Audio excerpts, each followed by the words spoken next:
One of the biggest sporting events in the world takes place tonight when the Kansas City Chiefs face the Tampa Bay Buccaneers in the NFL Super Bowl. From Sky News, I'm Tanya Snuggs. Greatest Hits Radio. And now, the forerunner to Facebook, where your words tell 1,000 Instagrams. Use your phone for making that call. And get talking across the Northeast, please. Because this is Night Owls with Alan Robson.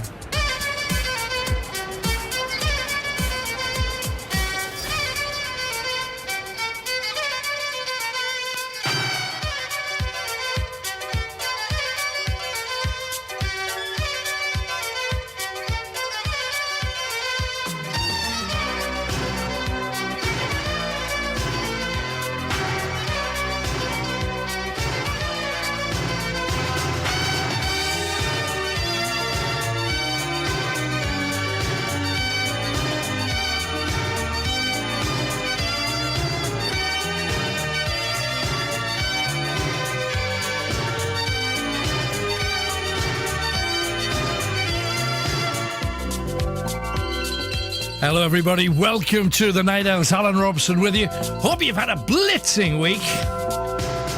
Oh, you've been in the house. Yeah, of course, that's where we've all been, really.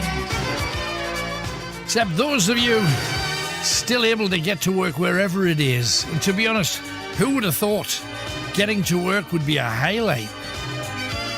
Anyway, let's talk about stuff. Let's put all of that to one side. We shall speak of many things tonight. Anything that's bugging you, anything you want to talk about, of course.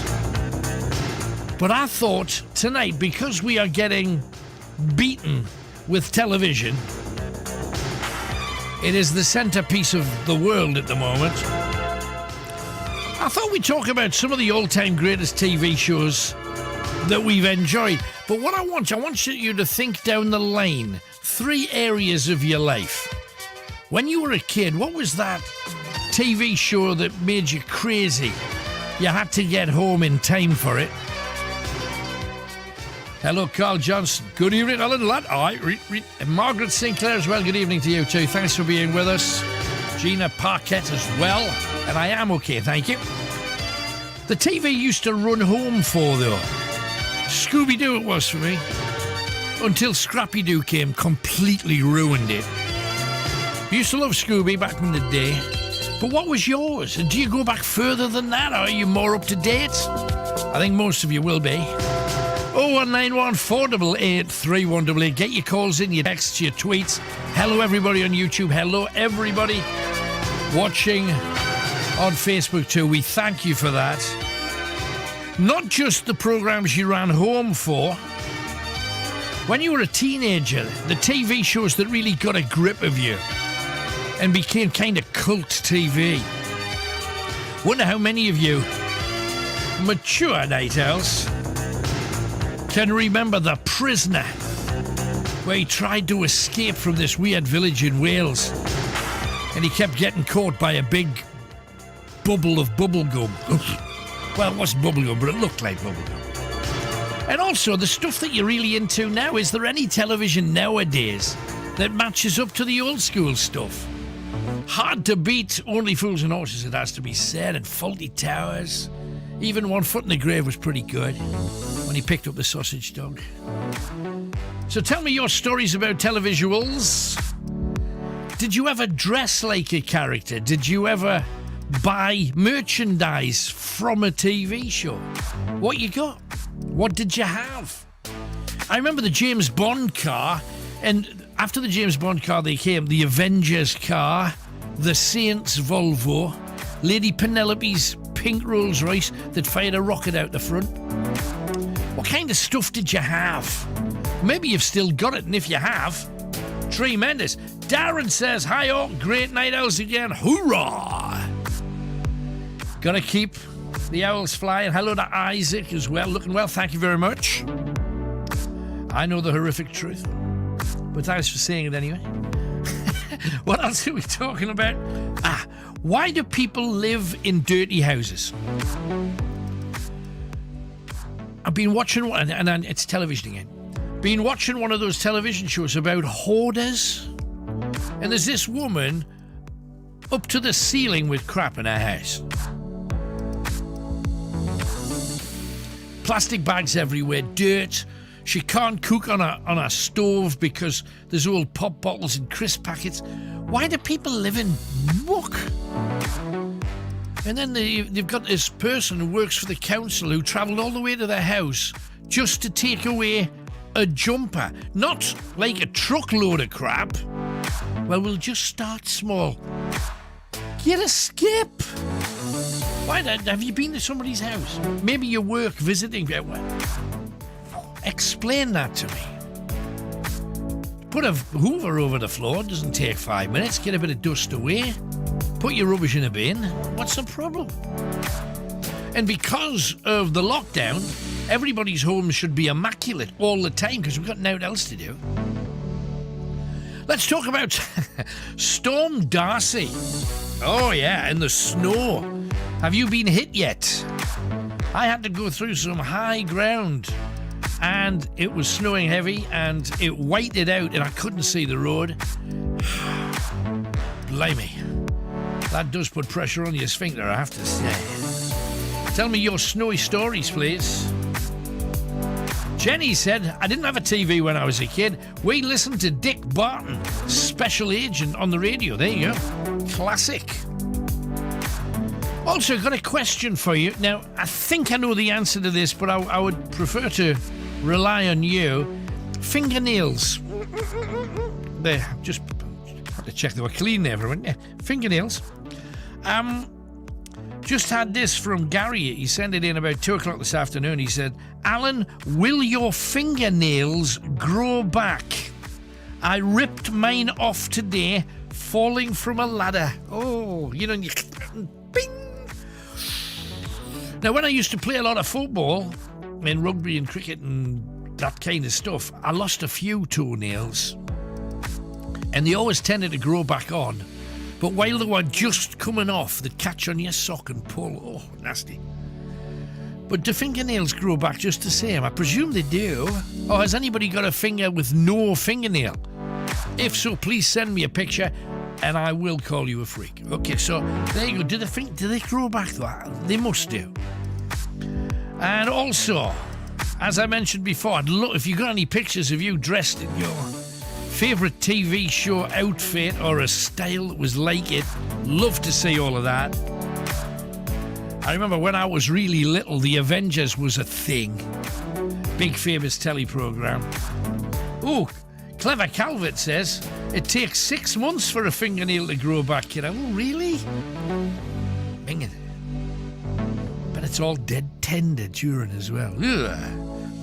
But no, when The Avengers was a thing, John Steed, and not the first one, Honor Blackman, the second Avengers girl, Emma Peel, she used to wear black leather catsuits with a zip that went all the way down to her, all the way down.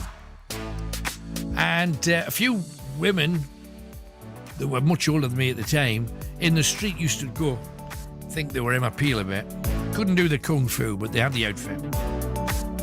Julie is getting married. She needs your help too. She's getting married in 6 weeks and she's just had a major psoriasis outbreak on her brow and on her back. Does anybody have an absolute cert cure to calm that down so that she can get to the wedding and, of course, the honeymoon without being a bit psoriasis-y? And, of course, we've always got your views.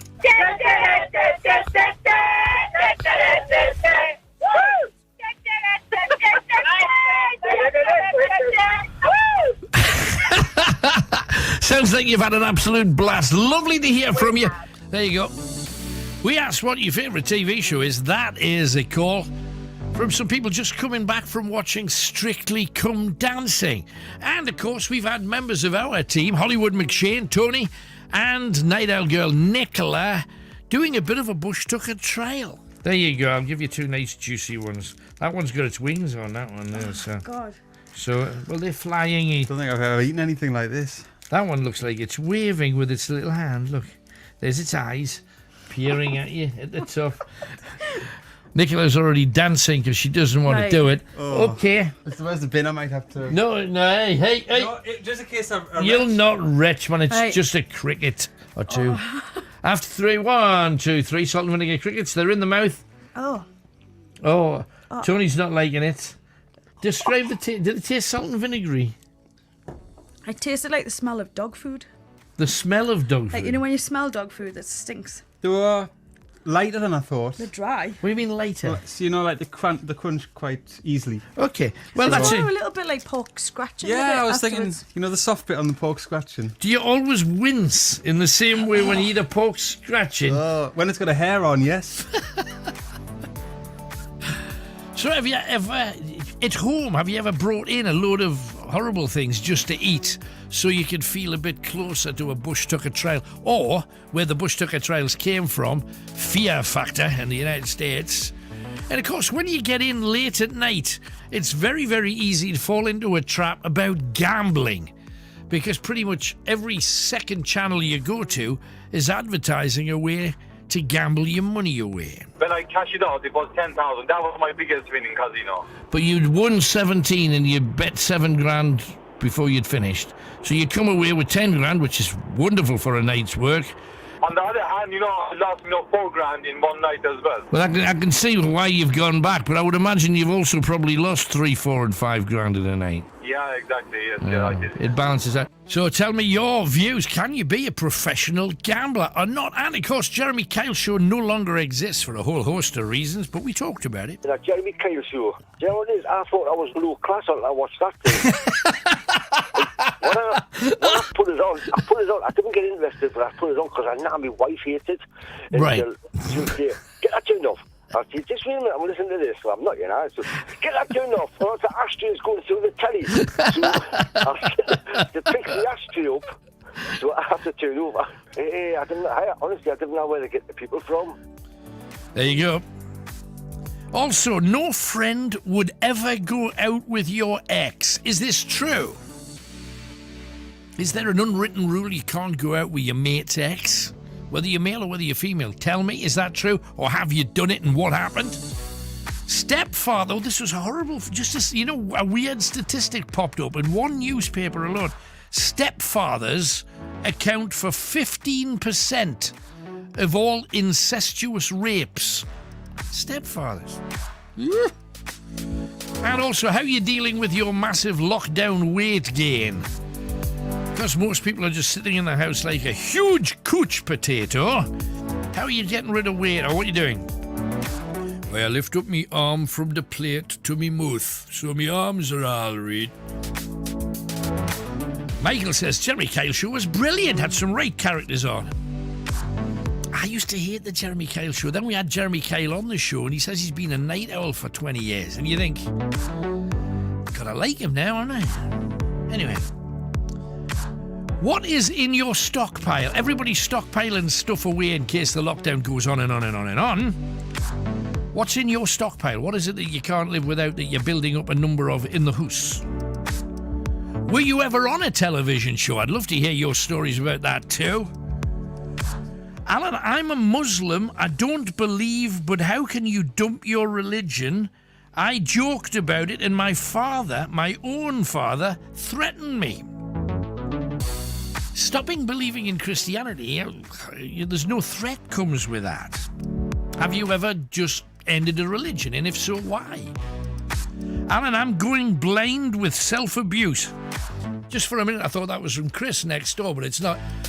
I'm going blind with self-abuse. I can't go out and talk to women. I can't meet anybody new. I'm going crazy. I'm not going to mention who sent that in. How are you coping? That's all I'm saying. If you can see me. And Alan, I'm 82 with a number of health issues and I feel imprisoned in my own home. It's been almost a year now, so we've got a ton to talk about. And there is a particular song that was written all about this show.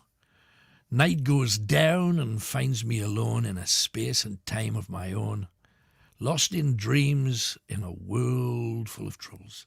And, of course, Jerry Rafferty. What a tune. This is Greatest Hits Radio Northeast.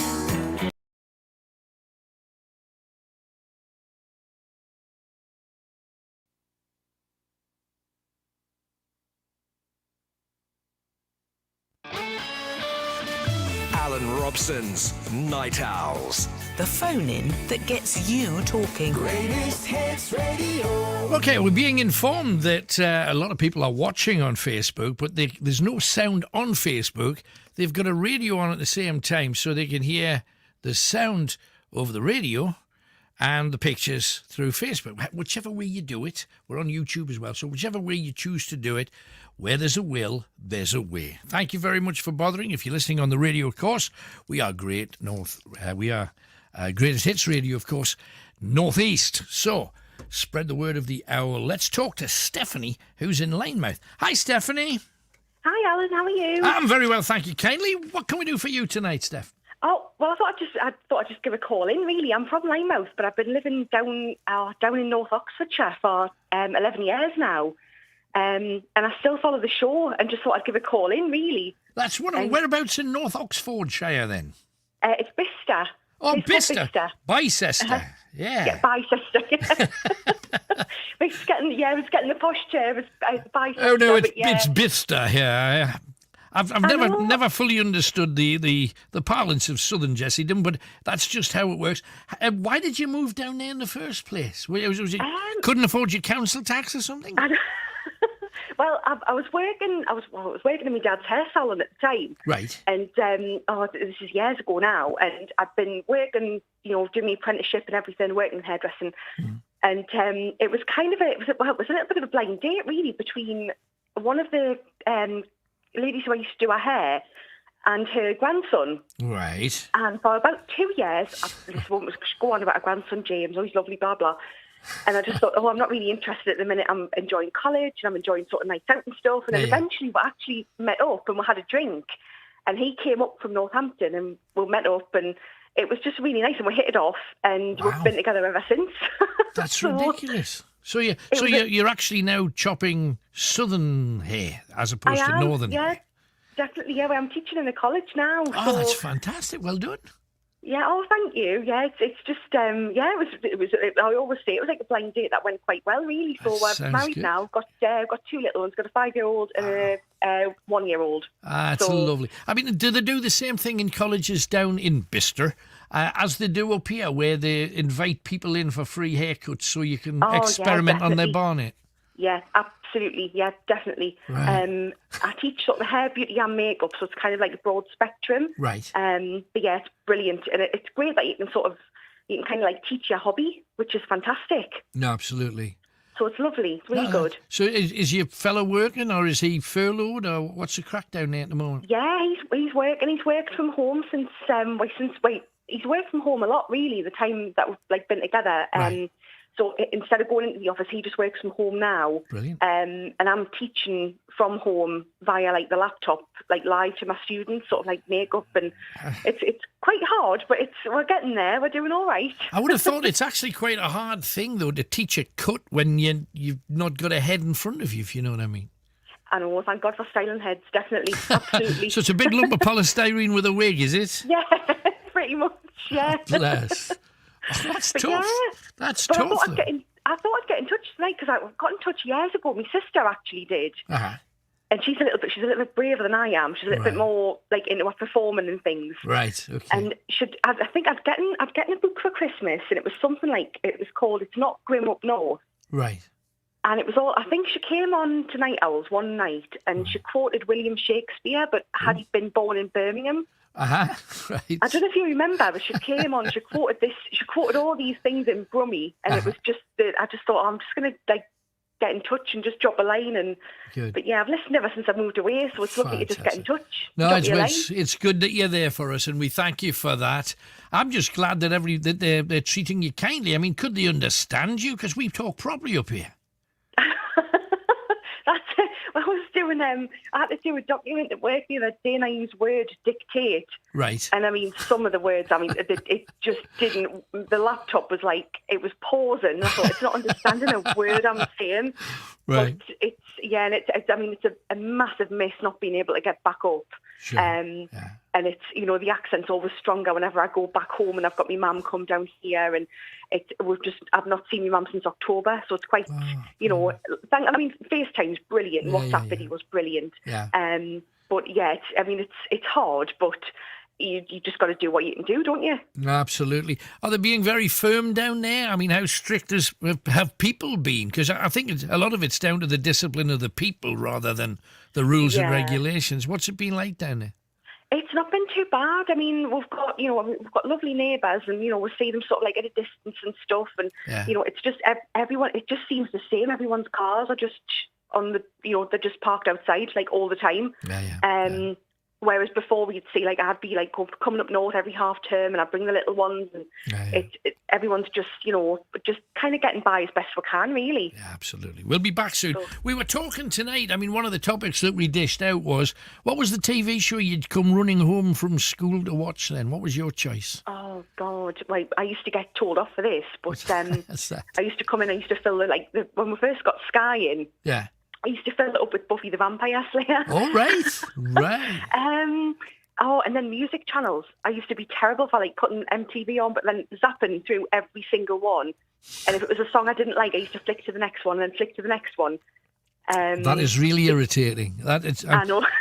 It's actually worse if you're in a car and you've either got an iPod or you've used to have CDs back in the day. Yeah. And you'd say, I've got some CDs, just put some on because we're travelling. I'm going all the way to London, so put some CDs on. And you'd get somebody that would put on the first 15 seconds and you'd just be getting into it.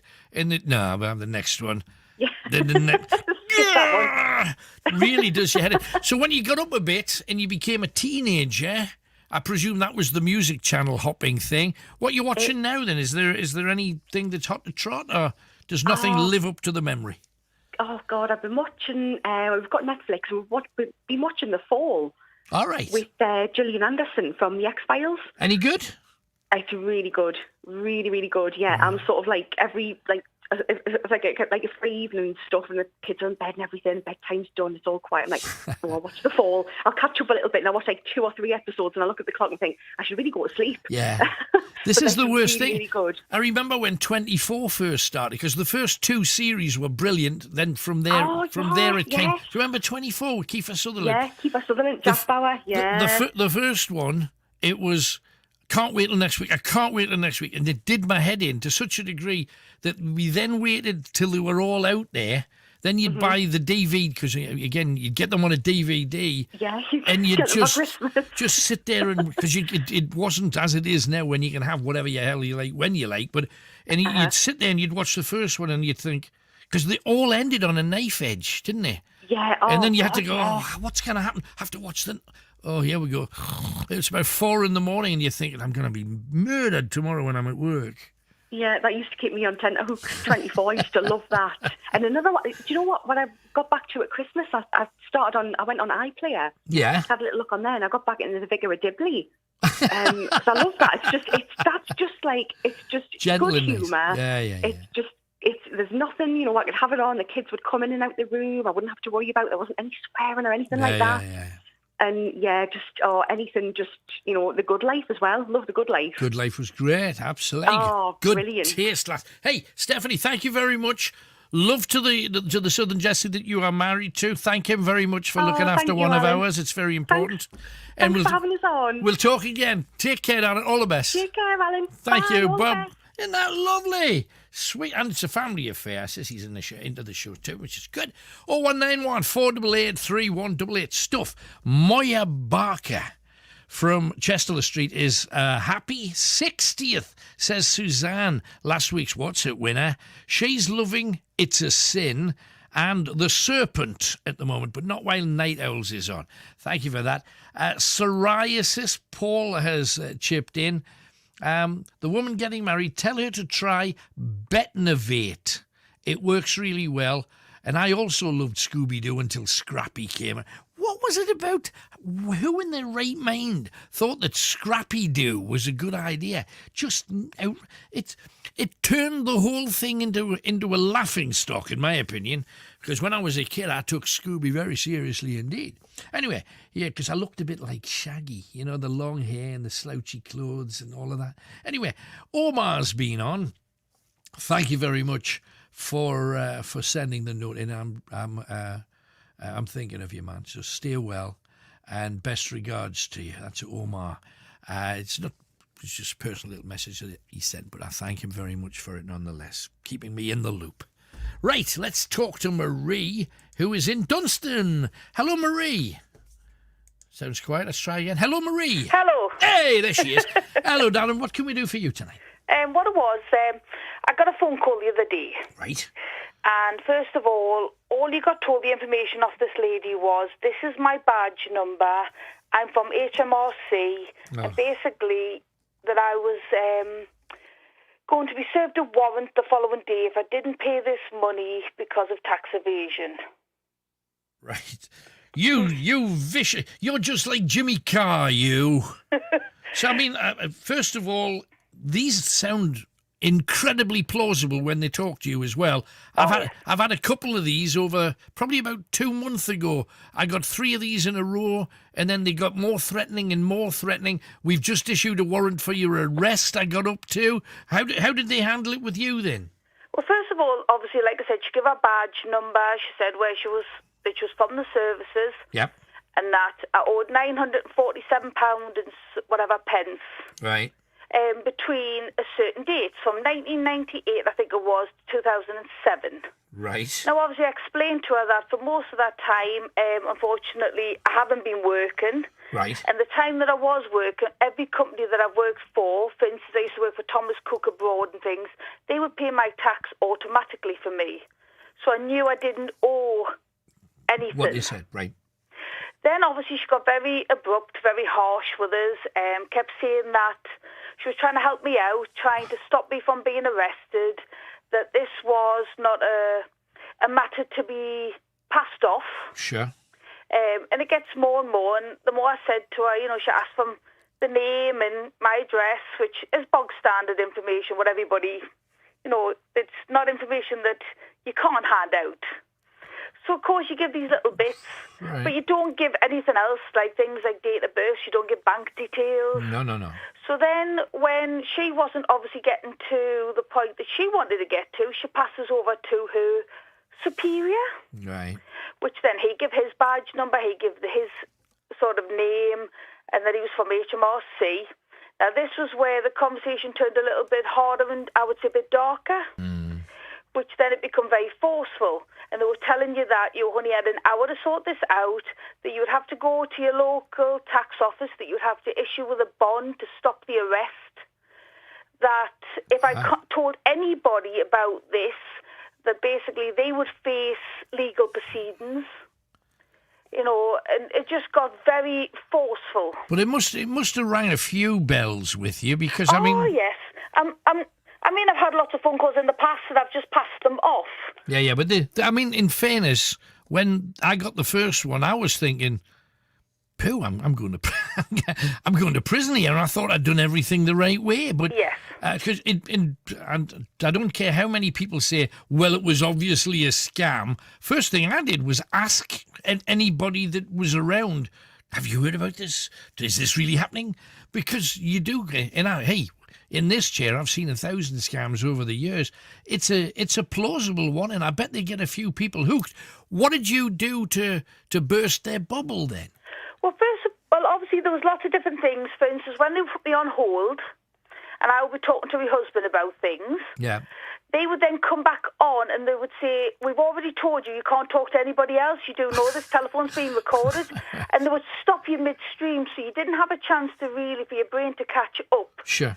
And I was like, I know this is wrong. I know this is not right. And, of course, my husband's looking at us going, it's not right. And I'm going, well, just hang on a second. Let me listen to the information. Because, obviously, I wouldn't want something like that happening to us. Yeah. And then they were saying, your local tax office. Which, obviously, we Googled it while we were on the phone, which one our local tax office was. Then they went, not all tax offices deal with this situation. There has to be a main one. And they wanted me to go to Hartlepool. He said, can you get to Hartlepool in an hour? Right. And I was like, well, no. Right. Then it was, can you pay half of the money? And when I said, no, I couldn't pay half of the money, I was seeing what they would do, because obviously they wouldn't barter with you if they were from... Not from a tax office. No. Tell you what, I'll give you a special offer today. Just pay... Now, the tax people don't work like that. Oh, yes. Wish they did, but they don't. Then there were, have you heard of You can also, if you've got a supermarket nearby, so they must have Googled it and said you've got a supermarket 3 minutes from where you live. You can also get, have you heard of Google Play or Amazon cards? Now, having 2 kids in your house, you do know what these are by now. Sure. And they were saying you can buy these voucher cards, then you can come back, even if it was, say, £25. Then when you've got the card, we'll send somebody out to your home to pick up the card, give you your paperwork to organise a payment plan for the future.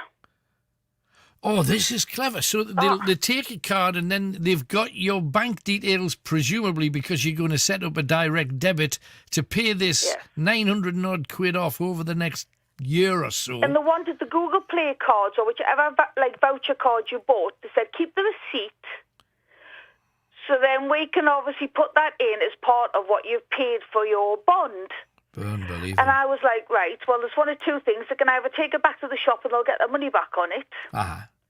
Or obviously I didn't know if they could get me information off the actual receipt code. Right. So then it's starting to get a bit more, sort of intense. Sure.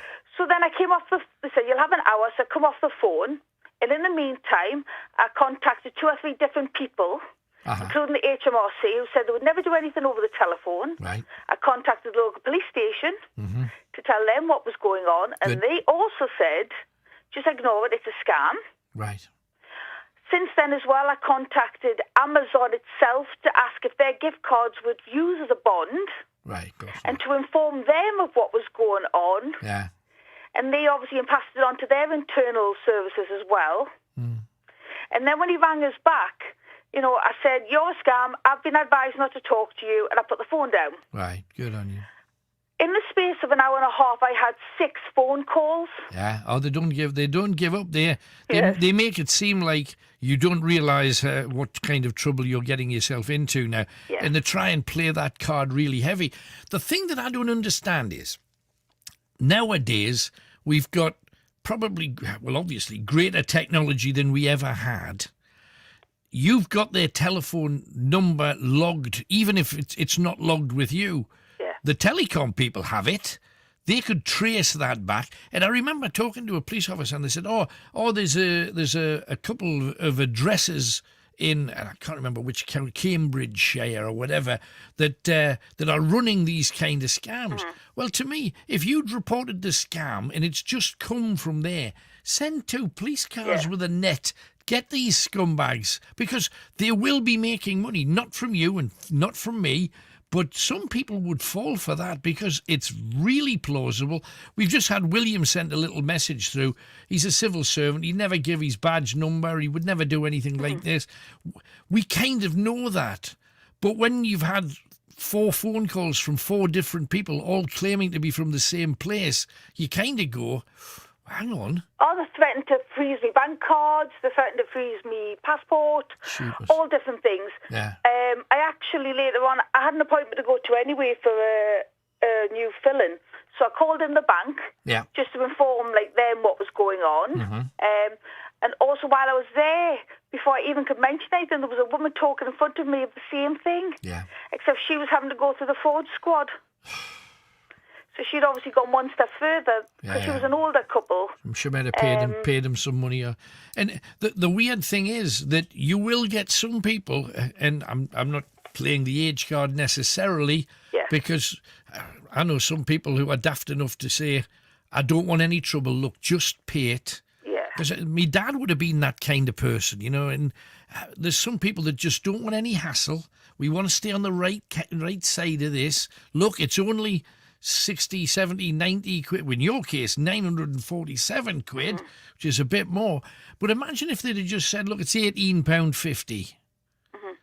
A lot of people would have said, just pay that, get it out the road, honestly. I think it's a disgusting, especially at a time when people are suffering and struggling and trying to earn every penny they can, because with work being as difficult these days, it's just a scummy way to live, but they're really common. And again, do you think they got your phone number from? See, the thing is, somebody? Do you think it was just a pot shot in the dark? Yes, they rang from 3 different numbers.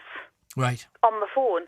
And when we also Googled it over the internet, it came up about if you have a number from 0207, it's like the London area, this is a scam number. Wow. So they know what's going on. Yeah. But it came from 02, it came from a different number the second time, and then the last two, it came from more of a landline. Right. Well, with the ones that I got, because you know on your telephone it tells you where the call comes from. Oh, it doesn't mean anywhere.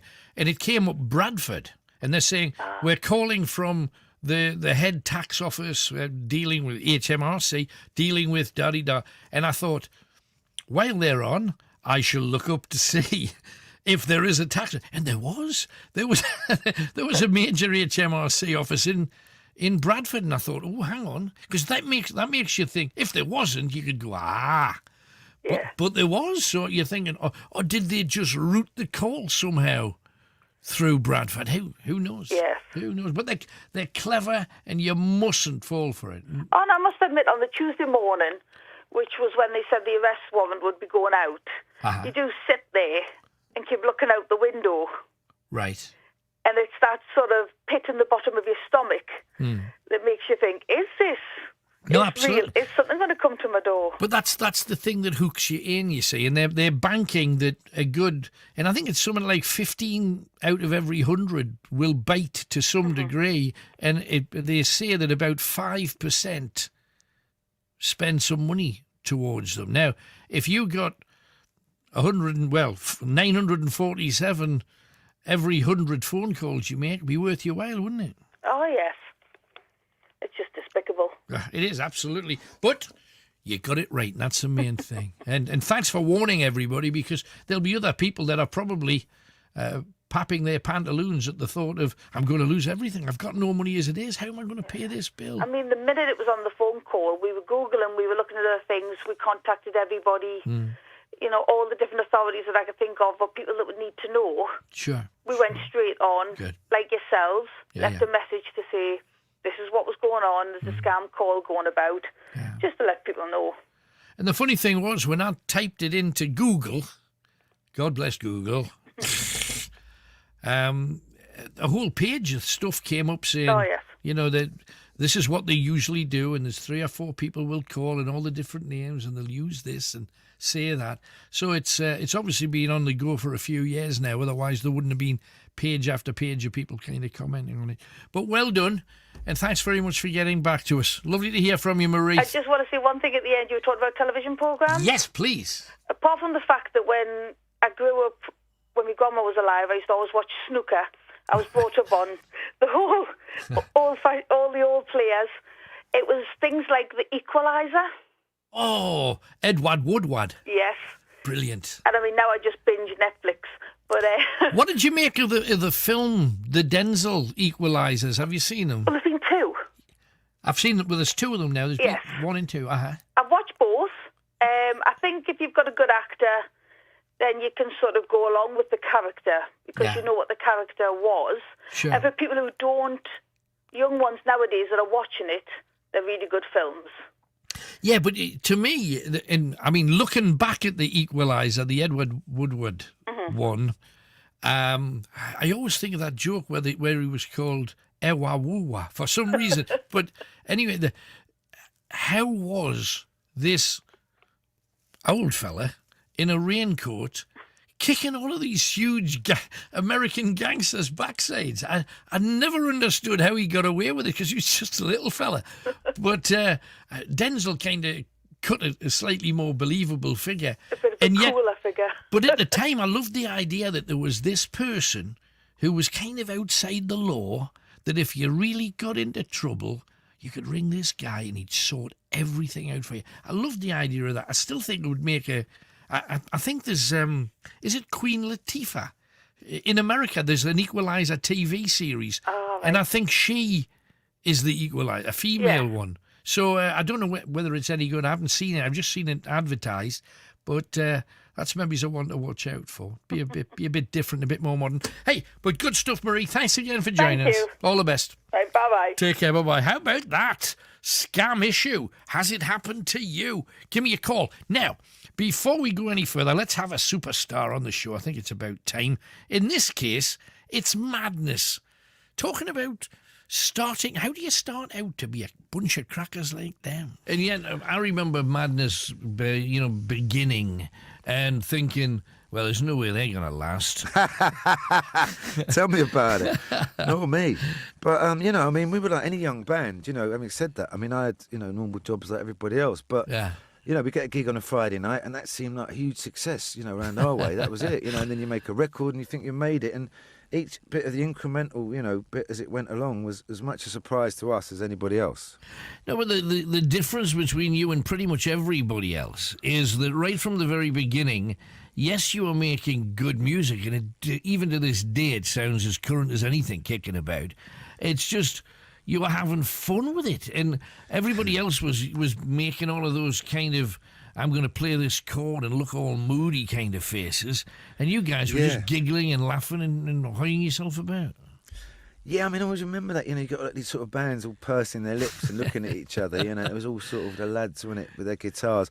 Yeah. We were friends at school, we were having a lot of fun even before the band came along, and the band was a byproduct of our friendship and also something to do, and I really mean that that we, any gigs we got were just one big party, and and of course the lasting image is the videos that we made, and we were just around at a time, that was a whole new phenomena, there was no MTV or any of that. We were just making these little films for our own amusement, and we were 7 extroverts, so there was a hell of a lot of fun. We were lucky.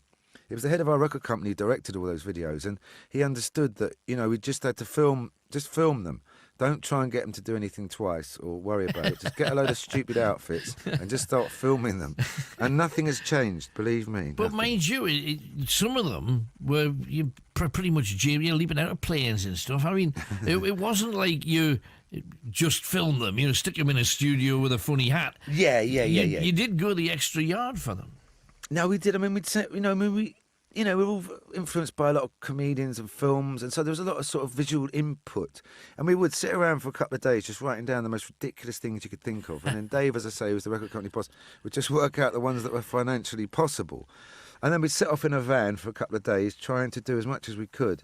But things like, the van coming out of the aeroplane was some old commercial that Dave bought from a French TV company for like 50 quid. And we were going to use it in Tomorrow's Just Another Day, and it didn't fit in. And then suddenly Wings of a Dove came out. He went, hang on, I've still got that bit of film with the van coming out the aeroplane. So that's the way it went. Always pays to keep stuff stuck away. You never know when you might be able to use it. Exactly.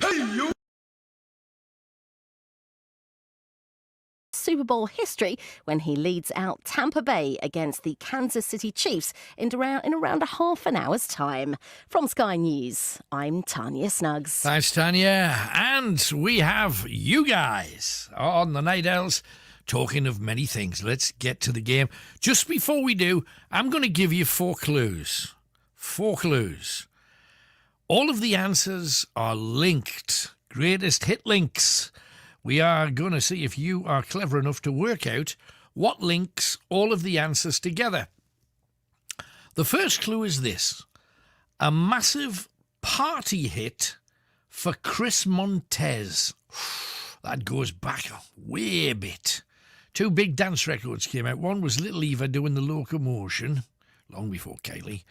And the other one was Chris Montez. What was the name of that big dance hit, big party dance hit from Chris Montez?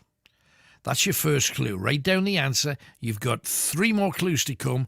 When you hear the 4th clue, ring up. You could be the winner of one of our Night Owl mugs, of course. And also, I received this note from Sue, who says, I've sent you 4 pin makes and 2 key rings. You can give them away with a Night Owl mug. I hope you like them. And you can find these on Facebook. Sue Delightful Keepsake Charity Key Rings. If you like what I'm going to wave at you in a minute, if you pardon the expression, Sue Delightful Keepsake Charity Key Rings.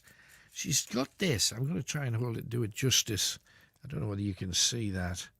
There's an owl, there's a moon with a star next to it, there's a big star, there's a bigger owl, and on the end, that end, there is a little radio charm. It's a radio with its aerial. So, if you would like such a thing, one of these will be dropped into the Night Owl mug, and you'll get one of them this week if you win it. So, a couple of nice little things, and we thank Sue for sending them in. Lovely. So it's just a lovely thing to do. Right, so first clue gone. Let's go and talk to Peter, who's in Jarrow. Hello, Peter. Hello, Alan. How you doing, mate? I'm good, man. Thanks for calling in. What you got? I'm just talking about TV shows and stuff you know during lockdown. Yeah. Which way have you gone? I live in a flat, don't I? So I haven't got a garden to sit in. So I've been completely binge-watching things on Netflix and Amazon Prime. Right, like? Well, so far I've watched pretty much every Star Trek going. Right. So that's the original series I've watched. I think there was 5 seasons to that. Right, yes. And I can't remember exactly how many episodes was in a season. I then proceeded to watch The Next Generation. Right. Which is 7 seasons, roughly about 24 episodes in a season at 45 minutes each. Didn't they make another sideline from there as well? What was the other one they did? They've just brought out a cartoon on, I don't know, is it Netflix or Prime? It's one of the two. Right. Called Lower Decks. Right. But it's sort of like, have you ever seen Family Guy? Yeah, oh yeah, I love Family Guy. It's sort of like Family Guy. It's sort of the same kind of humour, the same kind of, you know, it's got a major Family Guy vibe. So I presume you've then moved on to watch the films, the Star Trek films, including the ones that the originals made, and then up to the modern ones? I will get round to it. Okay. Go for this it. Lockdown hasn't finished just yet, you know. I don't want to spoil myself, Alan. You know, I've got to save something, you know. And then I went on and watched Voyager, Deep Space Nine. Right. You know what I mean? I'm now watching Walking Dead. Okay, right. After the Walking Dead, I'm planning to watch Breaking Bad after that. Yeah. So, but I mean, I'm literally, as I stand here, I've just paused the TV, and it's literally, I'm on season 3, episode 5 of The Walking Dead. Right. But it's quite amusing because I'm sitting there and I'm watching it, you know, and there's, you know, people are getting their heads ripped off and getting their heads stamped open and intestines spilling out all over the place. And I'm like lying there, you know, eating a curry and that, not bothering us. Anyway, next minute, there's a woman giving birth. She's screaming, she's shouting. I'm going, where's the bloody remote so I can fast forward this bit? Because the thing that I tell you one show that I watch sometimes, because, you know, you end up watching stuff you'd never planned to watch. You're flicking about and you just see something and you go, I'm hypnotised by this, but I must turn it off because it's horrible. This woman, Dr. Pimple Popper, who squeezes gook out of people's lumps. And you think she's going to what? They've got a lump the size of a baby's head on him. Oh, it just needs squeezing. And you think, I should turn this off. Because me dinner's till you almost vomit. Me dinner's coming, but I'm gonna have to see how this one works out. Blimey, I don't know what it is, but we are. Do you not think it's just widening all of our buttocks because we're just sitting there and eating?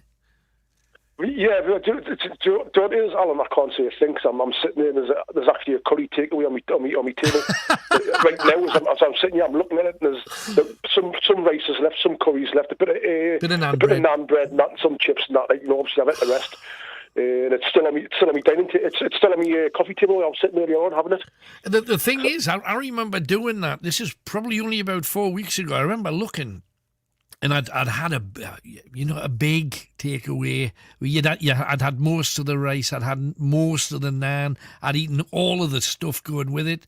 And then you think, I could eat that last bit up, you know. I could. And you end up just gorging yourself with stuff. Well, I used to be 12 stone. Right. And I'd hate to guess what I am now, like, to tell you the truth. Like, I think I might have put on about a stone, like. Hey, you're not alone. I think there's half of the country's gone the same way. Half the planet, probably. You know.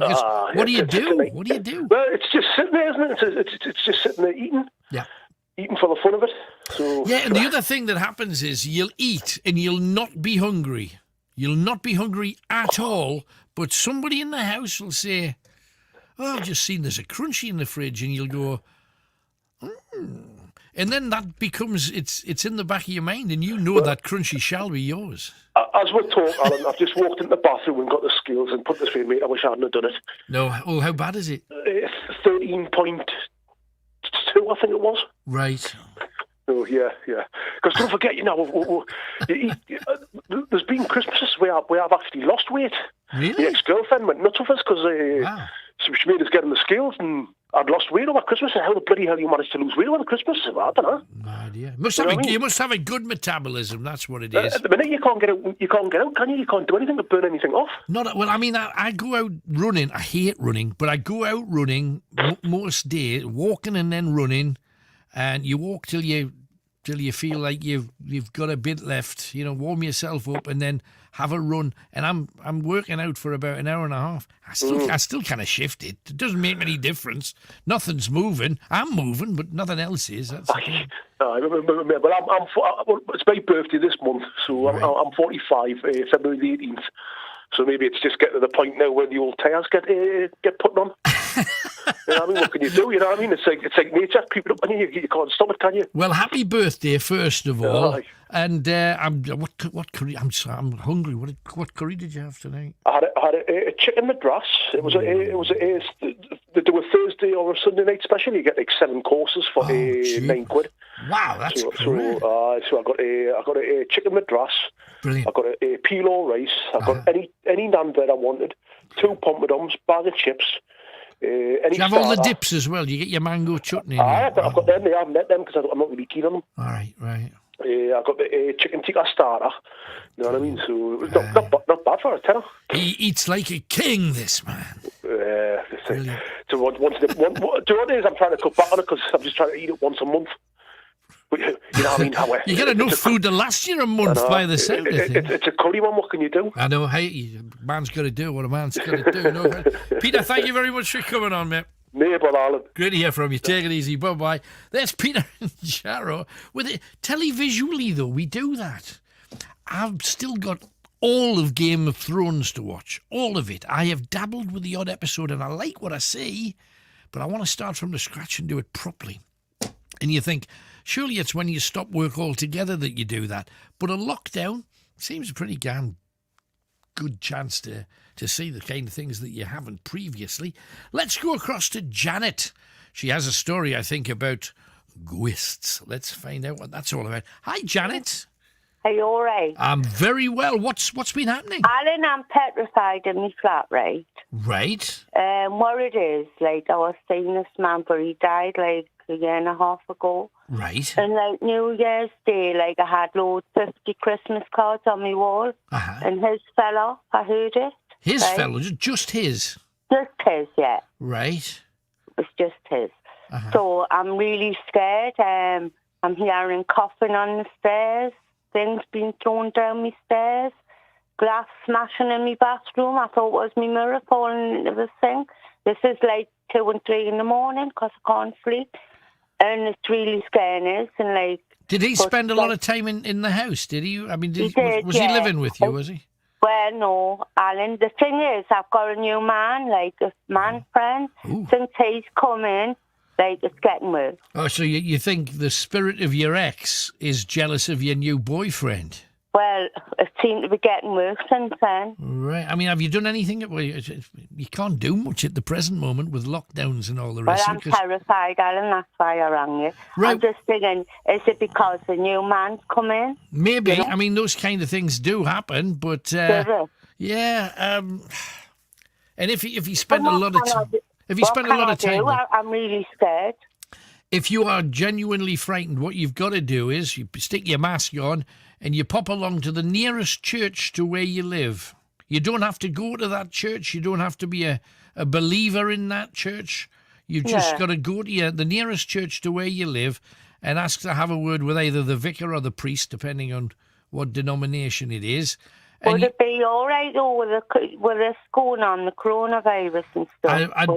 It depends how frightened you are. If you're genuinely frightened, I would imagine they'll... scared, Alan. Well, they should help you then. I don't say there's any reason. It's the same. It's an emergency in your life. You're scared by it. You need to do something about it. So you can still stay a yard away from the guy. But what you've got to do is ask him if he's prepared to put his mask on and come to your property and carry out a blessing for you. Usually blessings work.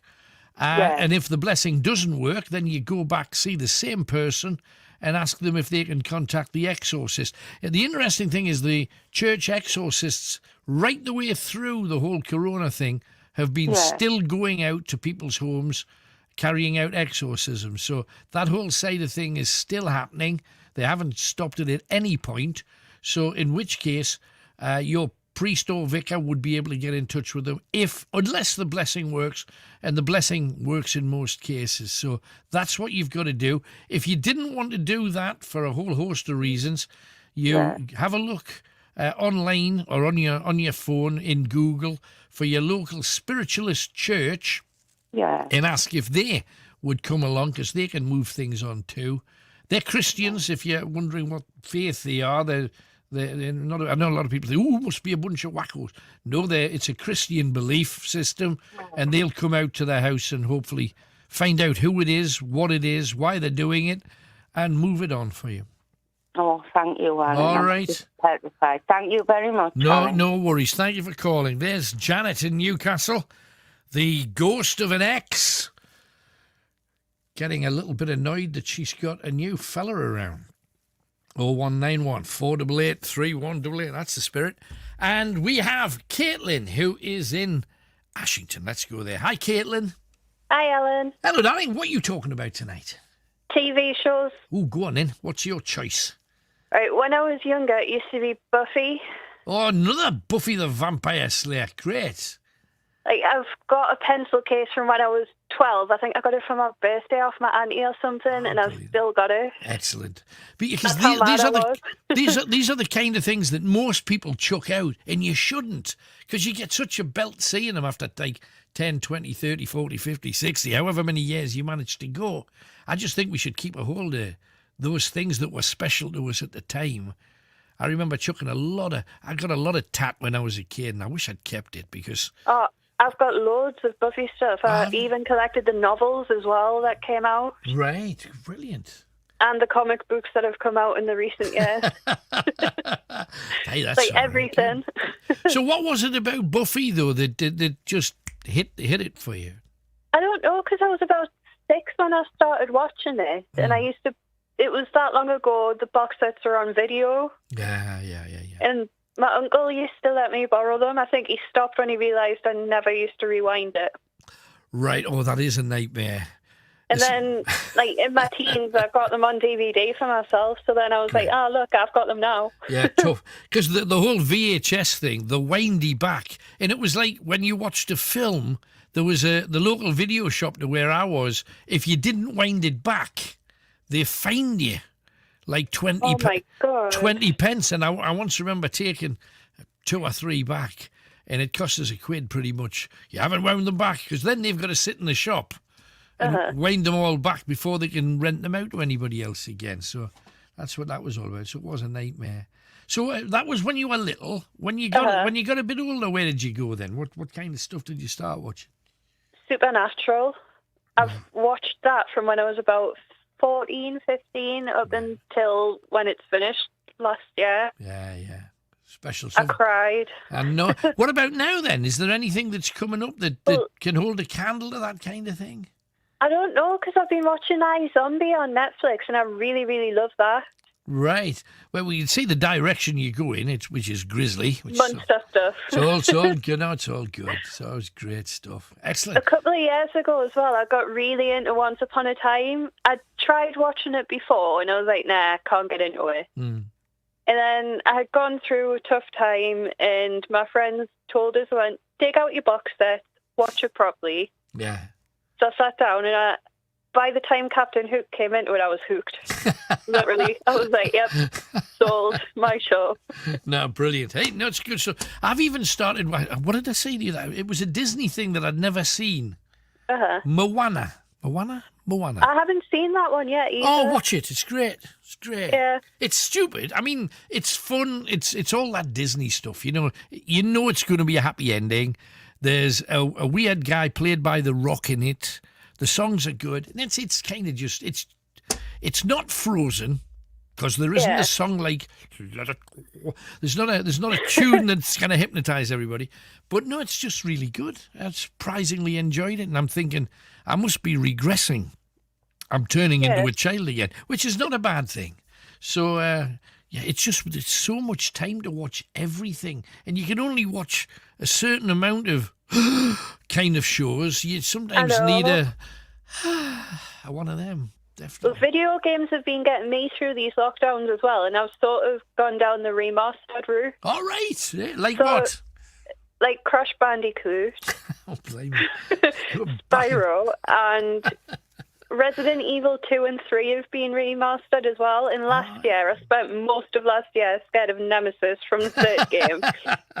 It was a lot easier on the PS1, but now that it's remastered in HD, he's terrifying. Wow. No, it's just, isn't it strange? Because most of the time, for most people, they're too busy working or studying or whatever they've got to do. And now you've got a little bit of time left. You think, we will write a book. We will build we will build an extension. Or we can sit down and we'll play a computer game, then watch a bit of telly, then have a curry. That's the way it gets. We could have built a whole new world, but it just hasn't happened, Caitlin. It just hasn't happened. I know. Right. Anything else while you're on, sweetie? No, I just want to say I'm really enjoying the Grizzly Tales podcast. Hey, good. As well. Well, we already established you're into the grizzle, so it's good stuff. My friend got me listening to them because when I used to have my old hotel job, Yeah. he used to pick me up if I was finished by the time buses were done. Gotcha. And he was listening to one of them in the car. This was like last year sometime. Right. And I was like, ooh, what's the easy way? Well, Alan's done some podcasts. Get on it. Brilliant. Hey, we'll spread the word. Thanks, Caitlin. Thank you. All the best. Bye. Bye-bye. See, great. There you go. A bit of TV and a bit of, well, just what you do. Just what you do while you can. Think it's time for a piece of music now.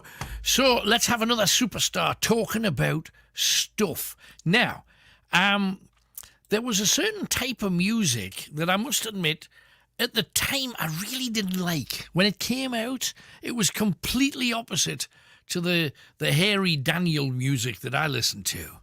The loud, raucous, rocky, metallic, hard rock kind of stuff that I was into. Subsequently, when you get past it and you listen back, you think, you know, they were a hell of a band. It's Greatest Hits Radio, we play it a lot. So, let's have a chat with Tony Hadley from, which I cut a long story short, from Spandau Ballet about their style. I think it's interesting. It says an awful lot about you that you say. The thing that really embarrasses me to this day is forgetting the words to the odd tune when you've sang thousands. And yet you don't even mention, just look at what you wore, Tony. I know. Well, when we were a band at school, I mean, we started off as a lot of bands as playing R&B covers like Chuck Berry, "Whoa, Carol, don't let us steal your heart away," that kind of stuff. Yeah, brilliant. Silver Train and Saw Us Standing There. Yeah. And we sort of then morphed into this kind of power pop Generation X, Billy Idol type band. Yeah. And then everything changed because you had David Bowie, Lou Reed, Iggy Pop all going to Berlin. La Düsseldorf, Kraftwerk, everything started to change, and this whole synth thing came into play.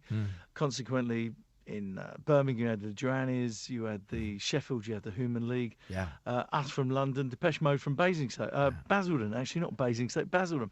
So there were all these different bands coming on, and this is a different period of time.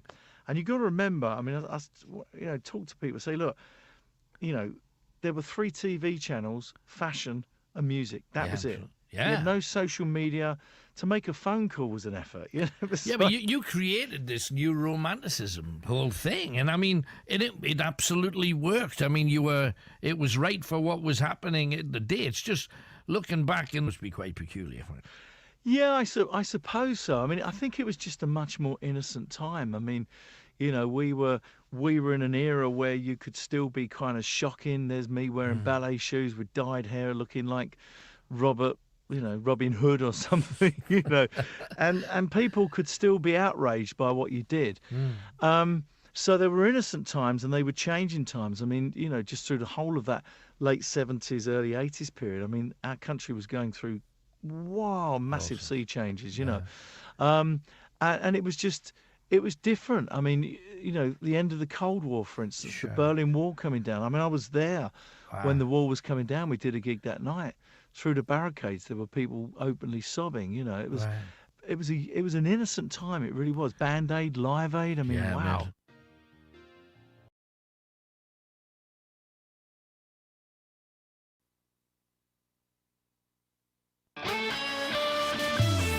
Robson's Night Owls. The phone-in that gets you talking. Greatest Hits Radio. Okay, let's get to it. Don't forget, you got another batch of clues coming up. But let us go and talk to whoever's next. Oh, it's Dot from Beacon Lough. Hello, Dot. Hiya. Hello, darling. How you doing? I've had my COVID vaccine the day. Well, you got progged, did you? Did it not? I did. I'm a bit hot. I've been. Oh, you've always been hot. temperature. You've always been I hot. have, You've always definitely. been hot, Dot. Definitely. So, I mean, it's given you a bit of a warmth, has it? It has. Yeah. There was people in, and I heard them talking about which vaccine it was, and I was going, what on about? Right. This was like the Oxford one. All right. Yes. And this lady went, I didn't want that. And I went, oh my good gosh.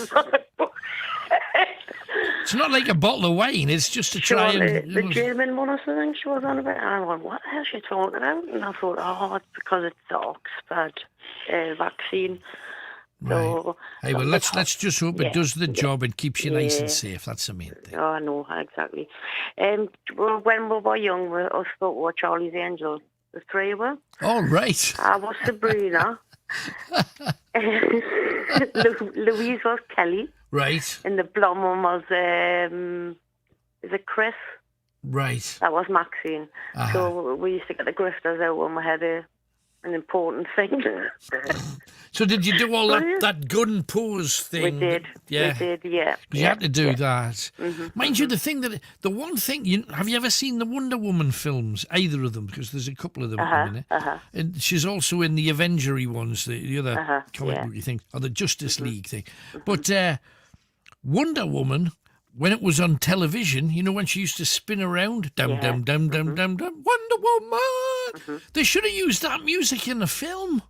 Aye. I was because you know that when they did Spider-Man, they used the old-fashioned Spider-Man. Yeah, They used it, and it just brings the old style Wonder Woman into the new. I used to like the old Batmans. I loved them. Oh yeah, absolutely. Wasn't it? They were brilliant. Because they did the same thing where at the end they cheated though, Batman. Because I remember seeing one where Batman and Robin were tied to this cart, and the cart was rolling down a steep hill to the edge of a cliff, and you saw it get to within about a foot of the cliff.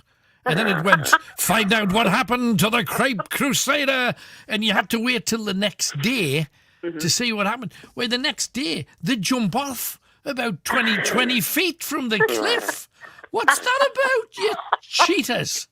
My oldest son was Batman mad. Right. He's got tattoos and everything, all the new ones. And I was told with my second one it was a girl right the way through. And then we got a shock when it was a boy. Right. So it had pink things and everything in this bag. And they says, you must have been hiding it. And I went, hiding it? The size of it? Oh, you hide that? So He was wagging his robin. That's what he was doing. There you go. My eldest and my oldest one was over the moon because he didn't want a sister. Right. And he's speaking out and he's in the Moses basket. He's got his head in the Moses basket. And he says, you can be Robin, I'm going to get you some tights tomorrow. There you go. Absolutely. But funny enough, the youngest one used to dress up for parties as Spider-Man and Batman. Well, So I think I mean, it's, hand on heart, when I was about 7, probably 6 or 7, I asked my mum if she'd make me, because my mother was handy with a sewing machine. So was my mum. Isn't it weird? Because all dads could fix everything, and all mums could make anything on a sewing machine. Anyway, them raw skirts, I had every colour of the rainbow. Them raw. There's nothing wrong with a rah-rah skirt. Rah-rah skirt, yeah. Anybody with red blood will tell you. Yeah, but when I was that 6 or 7 year old, my mother got me a light blue T-shirt, and she cut out the Batman thing in felt, yellow felt, and put the black bat on it. And then I'd wear me blue swimming trunks. And my mother couldn't afford to get me boots or anything, so she'd made me wear me black sand shoes, but she got some material to make like bat boots so that we made it look like the sand shoes were part of a boot. Very clever.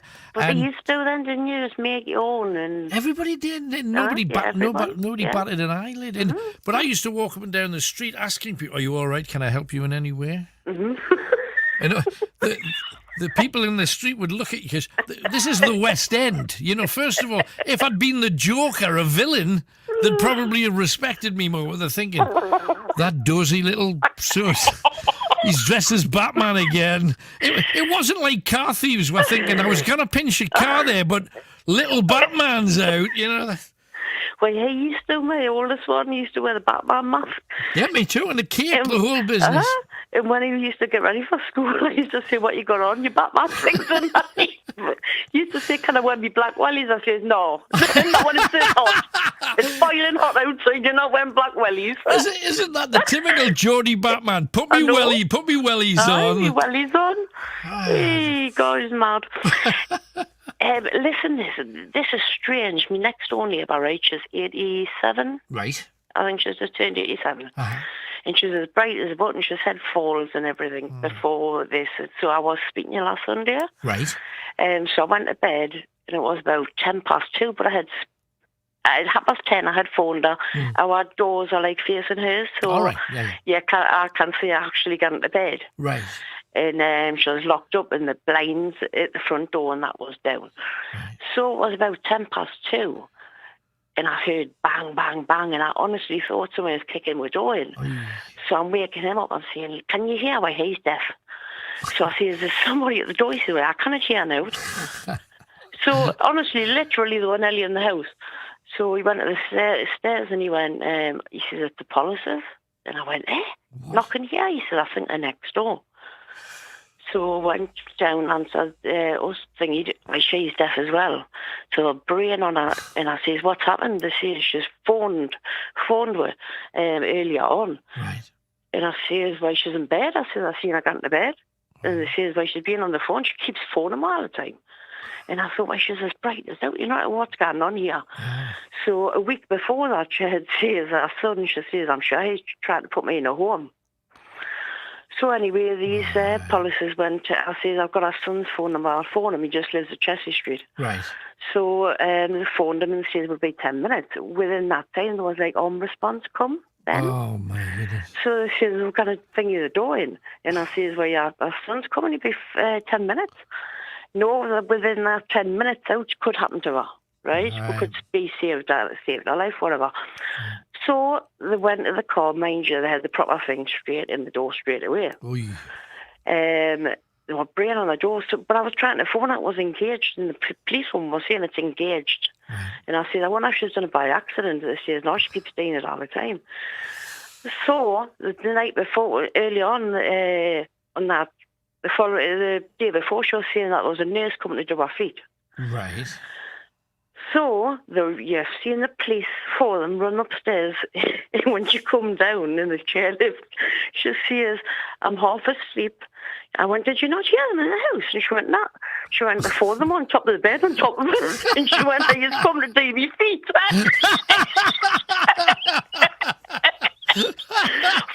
policies on top of her. She says, "a 4 of them, 3 men and a woman." So, had she been ringing them, or was it the son?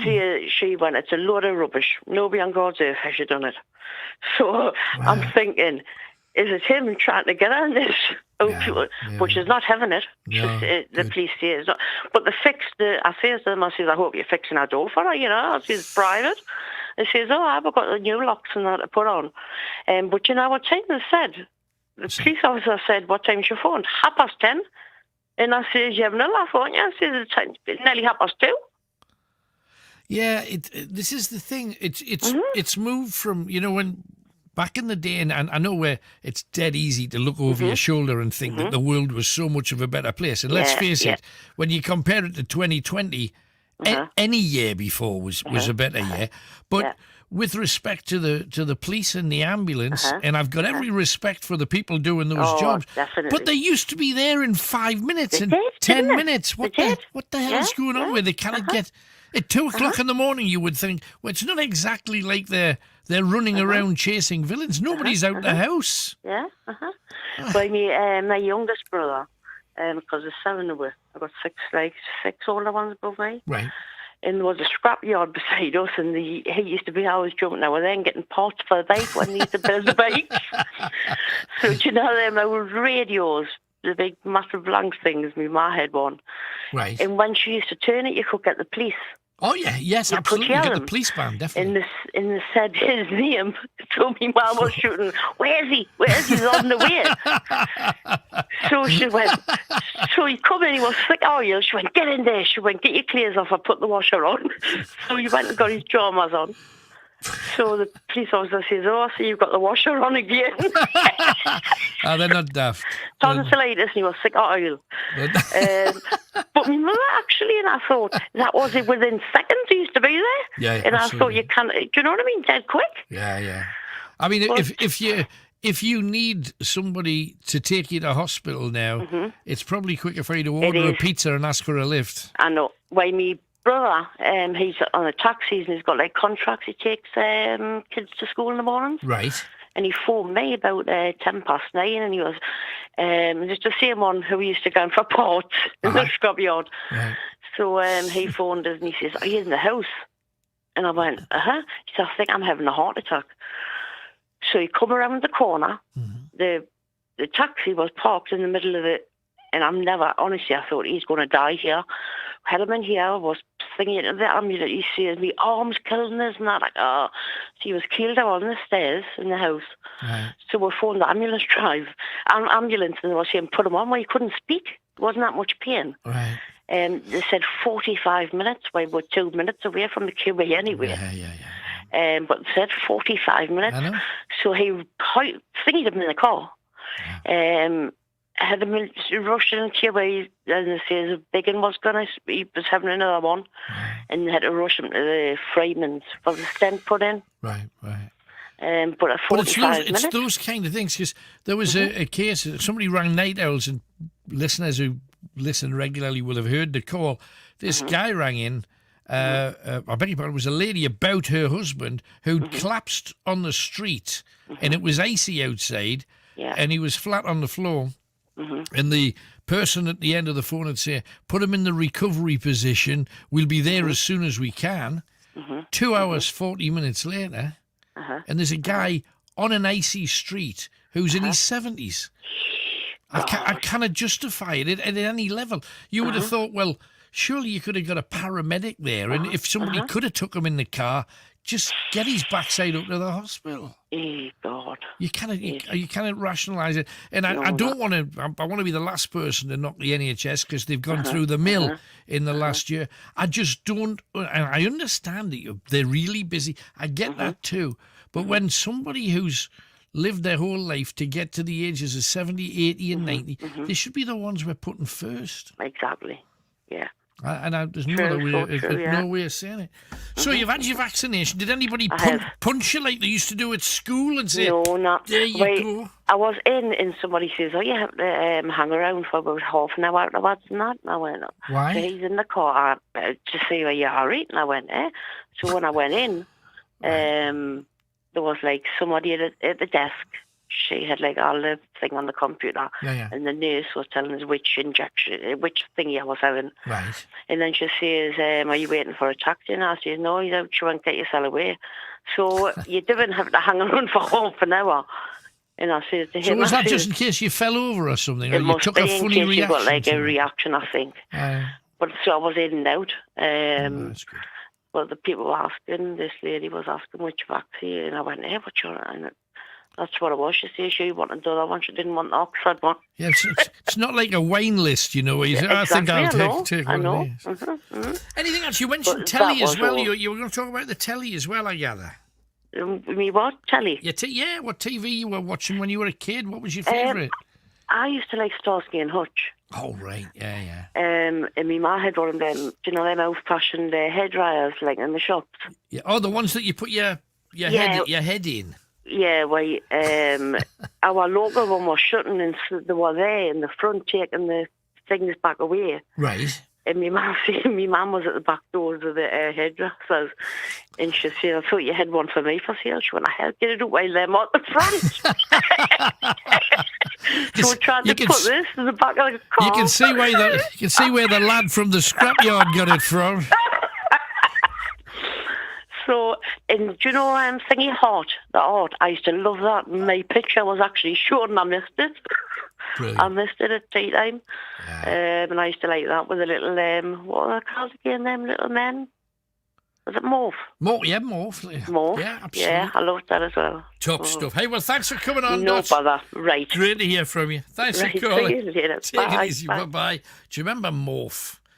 Before there were such a thing as Smurfs. We got Anonymous in Durham. Hello, Anonymous. Hi, Alan. Hello there. You probably remember me after a few minutes when I start to talk about what I'm talking about. I rang you about 8 months ago when you were on Metro Radio. I'd like to talk about if there's any professionals out there who could give me possible any good advice or any grandparents.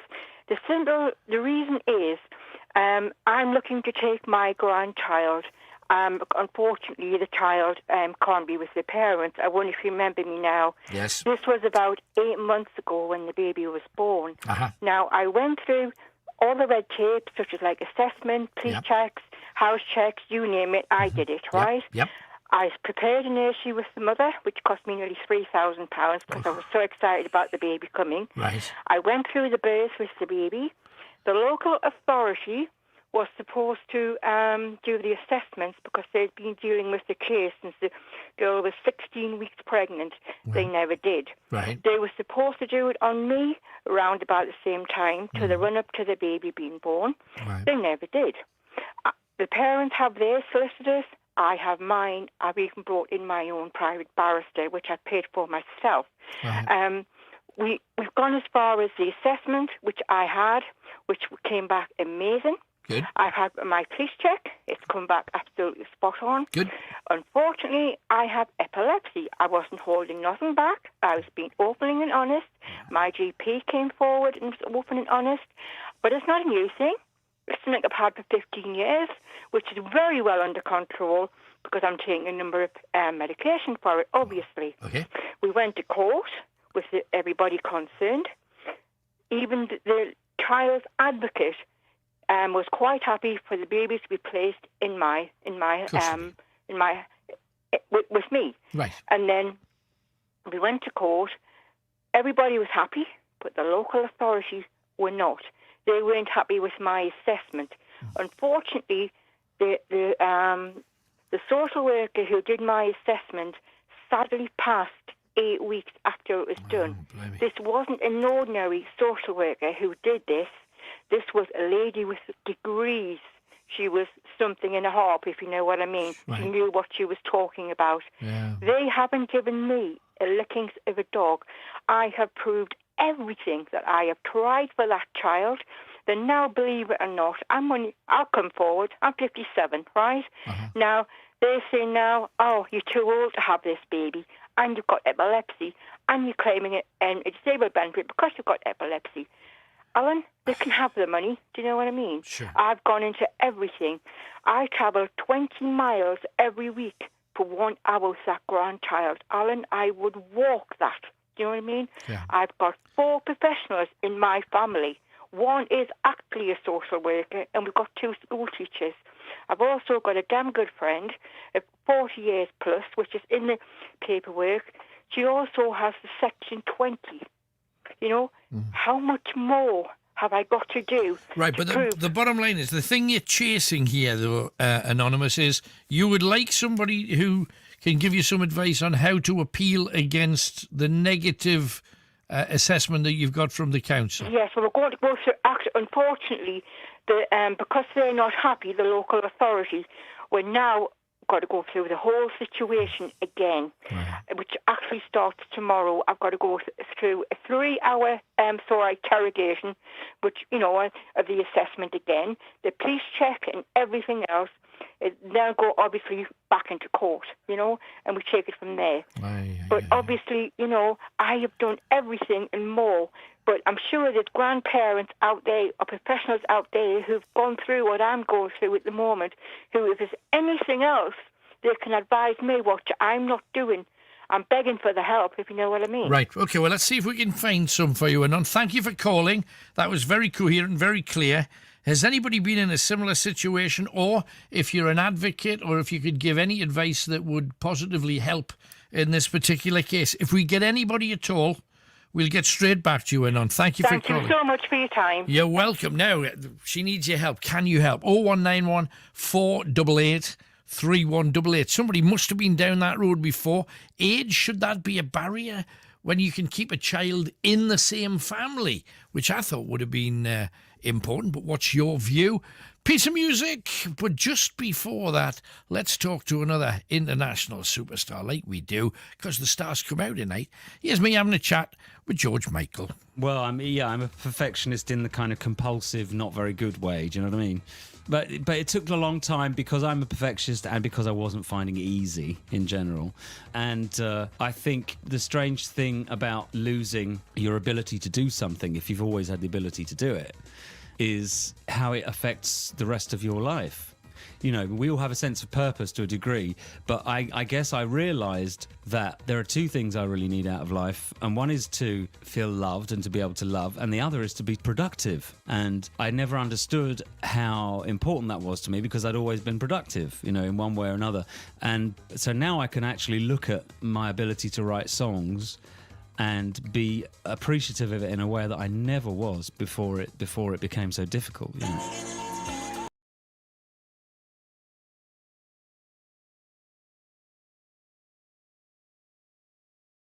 Study says the results are not a surprise. Studies over the past few weeks have clearly indicated that even past infection with the original virus that was circulating in South Africa was not conferring protection against reinfection due to the variant. One of the UK's top military generals is warning our enemies are trying to use social media to tear the fabric of society apart. More details have been revealed about how cyber attacks have been used against Islamic State to affect their propaganda. General Sir Patrick Sanders has told us how spies here have targeted IS's ability to communicate. So we wanted to ensure that when they tried to coordinate attacks on our forces, their devices didn't work, that they couldn't trust the orders that were coming to them from their seniors. They either couldn't trust the messages that were coming to them, or they weren't working. The UK could introduce an online sales tax. The Chancellor's considering it to cover massive government borrowing as a result of the pandemic. Sport, Liverpool have slipped 10 points off the top of the Premier League after being thrashed 4-1 by leaders Manchester City. Chelsea are now fifth thanks to a 2-1 victory at bottom side Sheffield United. In the Scottish Premiership, leaders Rangers were held 1-1 at bottom side Hamilton. Wales came from behind to get a 21-16 victory over Ireland in the Rugby Union Six Nations. Here's head coach Wayne Pivac. Obviously pleased to get 4 points, first and foremost.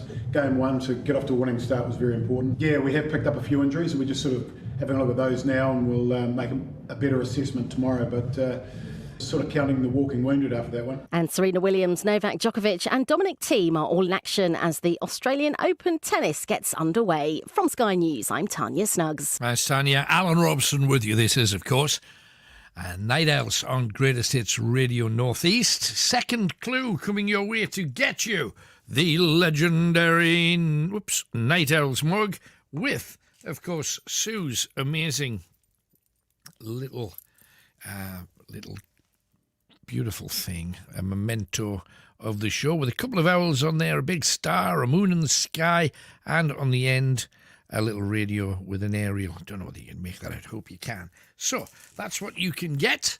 She's sent in a few things for you over the next few weeks, so we will drip feed them to you. And if you're interested in them, you go to Sue Delightful Keepsake Charity Key Rings. That's where you go on Facebook. Anyway, let us continue and see what Malcolm's on about. He's in Otterburn. Hello, Malcolm. Hello. Hello, sir. What can we do for you tonight? Well, I've had my COVID injection today as well. Well, how did it go for you, sir? I was in Newton 2 minutes. Right. 5 minutes. Right. So you're feeling all right, or have you got a hot flush like Dot? No. That's good. Do you feel strengthened and secure and better for having it, or what? Well, you asked a few questions, but they just put it straight in.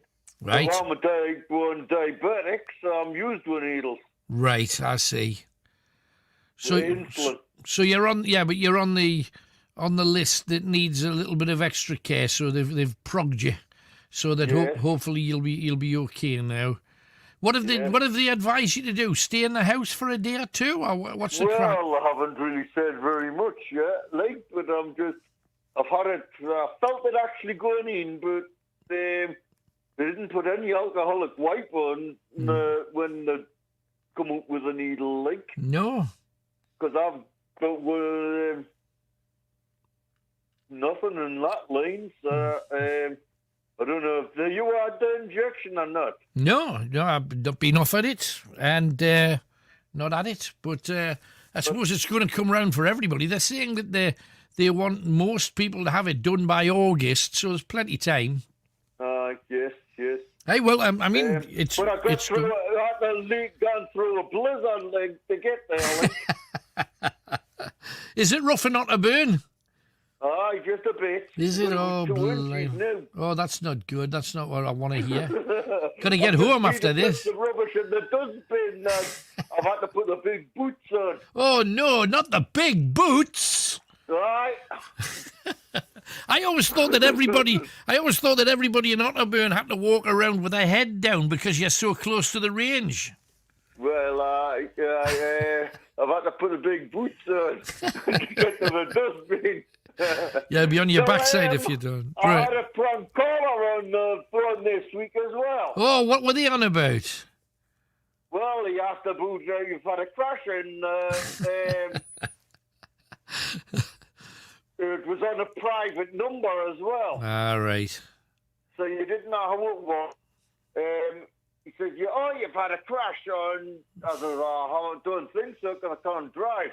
Right. You can earn some money. You're missing. Right. And I thought, hold on. I haven't got a driving license. I'm going to be having a driving and having a crash. You haven't been hurling yourself in front of motorists, have you, no? No. Well, they're not going to make any money out of you. No, I didn't just believe this caller, because I thought he was a bit... suspicious. Suspicious. Yeah, absolutely. Hey, well, you did the right thing. There's a telly programme. What's yours then? What's your flavour? Cracker Jack. Hey! How many cabbages can you hold without dropping your pencil? Yes, absolutely. Happy days. Hey, it was simple, wasn't it? But it was great. Corn stuff. I kind of mean over a year ago this was. It was right that I was little. It was simple entertainment, but it was special of its time, absolutely. Aye. Every time anybody said Cracker Jack, everybody had to shout Cracker Jack as well, I see. Cracker Jack, aye. That's I right. kind of mean... I think he's living up to the name. He's just disappeared. I didn't cut him off. That was him. 01914 488 3188. Malcolm in Otterburn. How many of you can remember that? Leslie Crowther in my memory, but I think there was somebody before. It might have been Eamon Andrews or somebody before that. Let's go to Washington, where we find Sue. Hi, Sue. Hello, Alan. Hello, darling. What you got for me then? Right.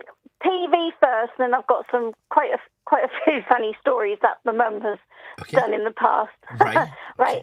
TV, I've been watching old episodes of Coronation Street and Emmerdale.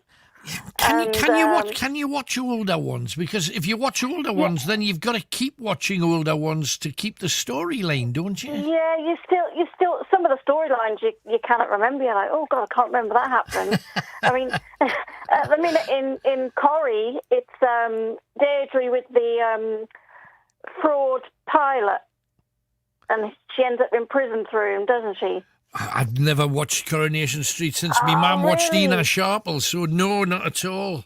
Oh God, no, I'm not a soapy person. Prison right? Because of him, and then Emmerdale, I cannot really remember a lot of that one. But EastEnders, well, old EastEnders. Right. Been watching that. I've been doing a lot of watching on Netflix. Gotcha. I've binged the Crown. Now I'm watching another one because Wentworth Prison. I love that, and that's the last season this year. They're not doing any more. Wentworth Prison, is that a drama or is it like a reality thing? It's a drama. It's Australian. All right, I see. It's absolutely mint, honestly. My husband's managed to get them, so I've got them all on my laptop, so I can just keep watching them. Yeah. No, because everybody used to go mad for that Australian soap, the was that Prisoner of Cell Block H, where with all the wobbly sets, where you could have eaten your way out of that prison because the walls were so thin. At the minute I've got on Netflix, I've now started watching that, is Orange is the New Black. All right. Any good? That's a prison. It's all right. It's quite, it's entertaining. Keeps us quiet. Good, eh? Well, I mean, you've got to watch something because otherwise some of the standard TV at the present moment, I don't know about you, but on Freeview, they keep, and I don't know whether they're trying to get a message across to the rest of us about what society's doing, but they keep playing the film A Night to Remember, which is the original movie they made about the Titanic. And everybody's sinking and dying, and you're thinking, this is the last thing you want to watch if you want to lift people's spirits. I'll tell you what I watched this afternoon. What's that? Born Free. Oh, blimey, that's an old one as well. It was on Sony Movies, and oh my God, I said, oh, Bill, look what's on. Oh my God, I've got to watch it. I said, the last time I watched this was, because we used to have, when we was at junior school, they used to have little movies for us around Christmas time. Right. And this was one of them, and I just remember howling all the time. It really upset us. I remember Elsa the Lioness, I think, is the star of the film. Yeah. Right. Oh, honestly, that broke my heart. I mean, I was only about 10 or 11. Right. No, younger. I was going to say, you'd 9. be... Yeah. 8 or 9, aye. And they used to do that as little Christmas treats for us. Right. So, but that got me really upset. Yeah. Yeah. But there's also one I watch on Quest Red, and I don't know if you've heard of her or not, Therese Caputo, and she's the Long Island medium. No, I've never come across it. Oh, Alan, find it. She is absolutely mint. She can talk to the dead. All right. Gets us spot on all the time. She's really, I think you'd enjoy it. All right. I mean, she's a bit mad. Right. She's a bit crazy because she's from America. I mean, she's got really long nails. I mean, honestly, but she's absolutely mint. She can go. She'll just look at someone. She'll say, "I'm a medium," and my husband says, "Well, I'm a large." Yeah, good man. But yeah, she is really. She's fantastic. Her, I think you'd enjoy it. I mean, I'll certainly have a look at it. Right. Thank you for that. Oh yeah, honestly. There's stories, funny stories. Right. Right. I'll start with this one. I'll try and be as quick as I can. But, no worries. Go for it. Right. I was on the phone with Mum, and she's going, "Oh, the TV needs tuning." Right. And so I said, "Well, hang on. I'll go upstairs and I'll put mine on. And I'll talk you through it. You know." Right. So I'm going, "Right. You do that and you do this," and she's going, "No, there's nothing on." I'm going, "Well, are you pressing that one? You just need to press it. Does it say tuning?" "No, there's nothing on." And my husband says to us, "Has she even got the telly on?" So I said, "Mum, have you got the telly on?" She went, "No." I said, "Well, you need to put it on." That's a It start. was hilarious. It was really funny. And then she's going, I said, "Right, you should be on that bit now." "Oh, yes, it's there." "Oh, no, it's gone flying off now. I don't know where that's gone." Honestly, and this went on. I mean, we managed to do it, but that went on for ages.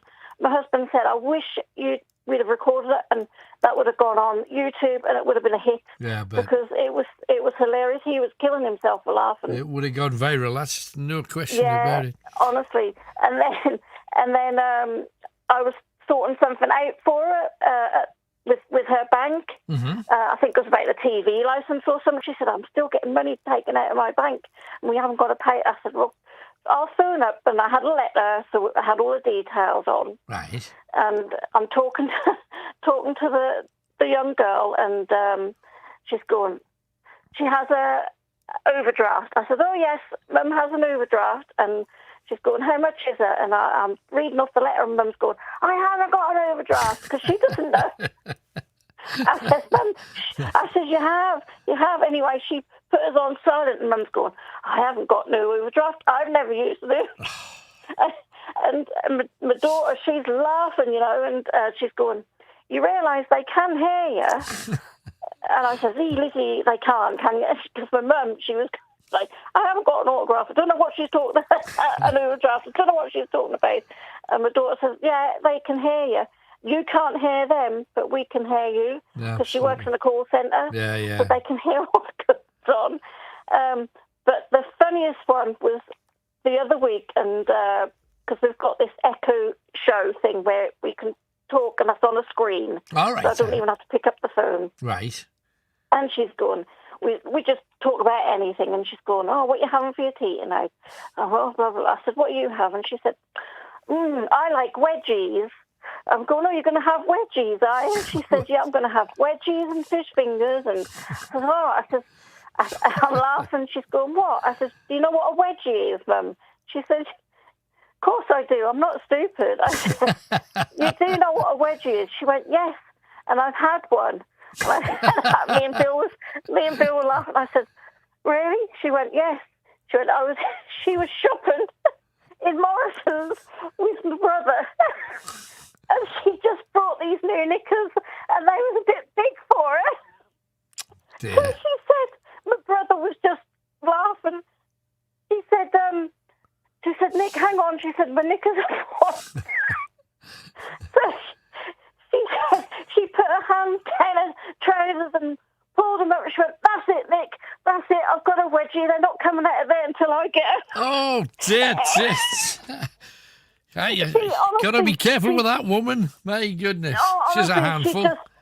She just has in stitches some of the things she does and that, Good sense of humour. Hey, thank you for sharing, Sue. That's a lovely set of stories. Thanks for coming on. All right, thank you, Alan. Thanks, Bye-bye. love. Bye-bye. Blame me. Yeah, I think something about the older generation, the more mature lady in the northeast, they're crackers. I can only speak for me mum and me nana. They were both crackers too. 0191 488 3188. Now, how many people can remember this? You've got arthritis just in your middle finger. Do you use your middle finger more than the other ones? Alan, what are you like? I'm just asking why that one would hurt and the other ones wouldn't. I'm having a problem. How do you say hello to the neighbours then? It's not hello to the neighbours, it's when I go to the toilet. I cannot wipe me bum. No. I cannot. You use your middle finger for that? Well, usually you do. You use that middle finger more than the other fingers when you've got the toilet roll in your hand. I think you do. Well, you go to the toilet and you're having difficulty, so what you been doing? Well, them toilet roll things that you can put 5 toilet rolls on. Oh, like a big rack? Aye. Yeah. You pop the 5, toilet holds 5. Yeah. And, I tip the toilet rolls off, wrap loads of toilet roll around the end of there, and wipe me bum. No! Yes, I have to. No! It's either that or asking my husband, and I wouldn't ask him. No! That is a legendary caller that we call Shampoo Molly, and she's on the line as we speak. Hello, Molly. Hello, Alan. Hello, darling. How are you? I'm fine. Well, that's good to hear. How's the family? Is everybody well? Everybody's well. That is good news. Great to hear back from you. Have you been progged yet? Have I been what? Progged yet? You had your vaccination. Yeah. Oh, yes, I have. Right. So you're doing all right, though? Yes, I am. Are you? Yes, absolutely. Perfectly fine. Thank you very much. I was just worried about you because I haven't heard from you in a while. What you been up to? You get a bit more shy when you get older, Give over. Yes, I am very shy. Hey, well, it's good to hear from you all the same, Mo. Oh, yes. I listen to you still. That's good. Thank you. Thank you kindly for that. Yes. I enjoy Night Owl. Good stuff. So, what can we do for you tonight, Molly? What was the first TV that you got into when you were little? I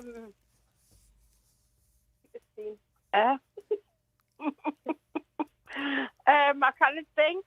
My mind's gone blank. That's all right, no worries. Well, it was just good to hear from you, Molly. Thank you so much for calling in. Good night. Good night, love. Bye-bye. Oh, bless her. There is Shampoo Molly back with us after a long, long while as well. It's good to hear from her. Let's have another little bit of, well, just here. I've been in bed all week with very, very severe pain. But, Alan, you've cheered my week up no end because I've not could wait for 10 o'clock to start so that I could listen to the Pirates of the Caribbean week. It's been absolutely amazing. You've described it so wonderful, just as if everybody was there with you.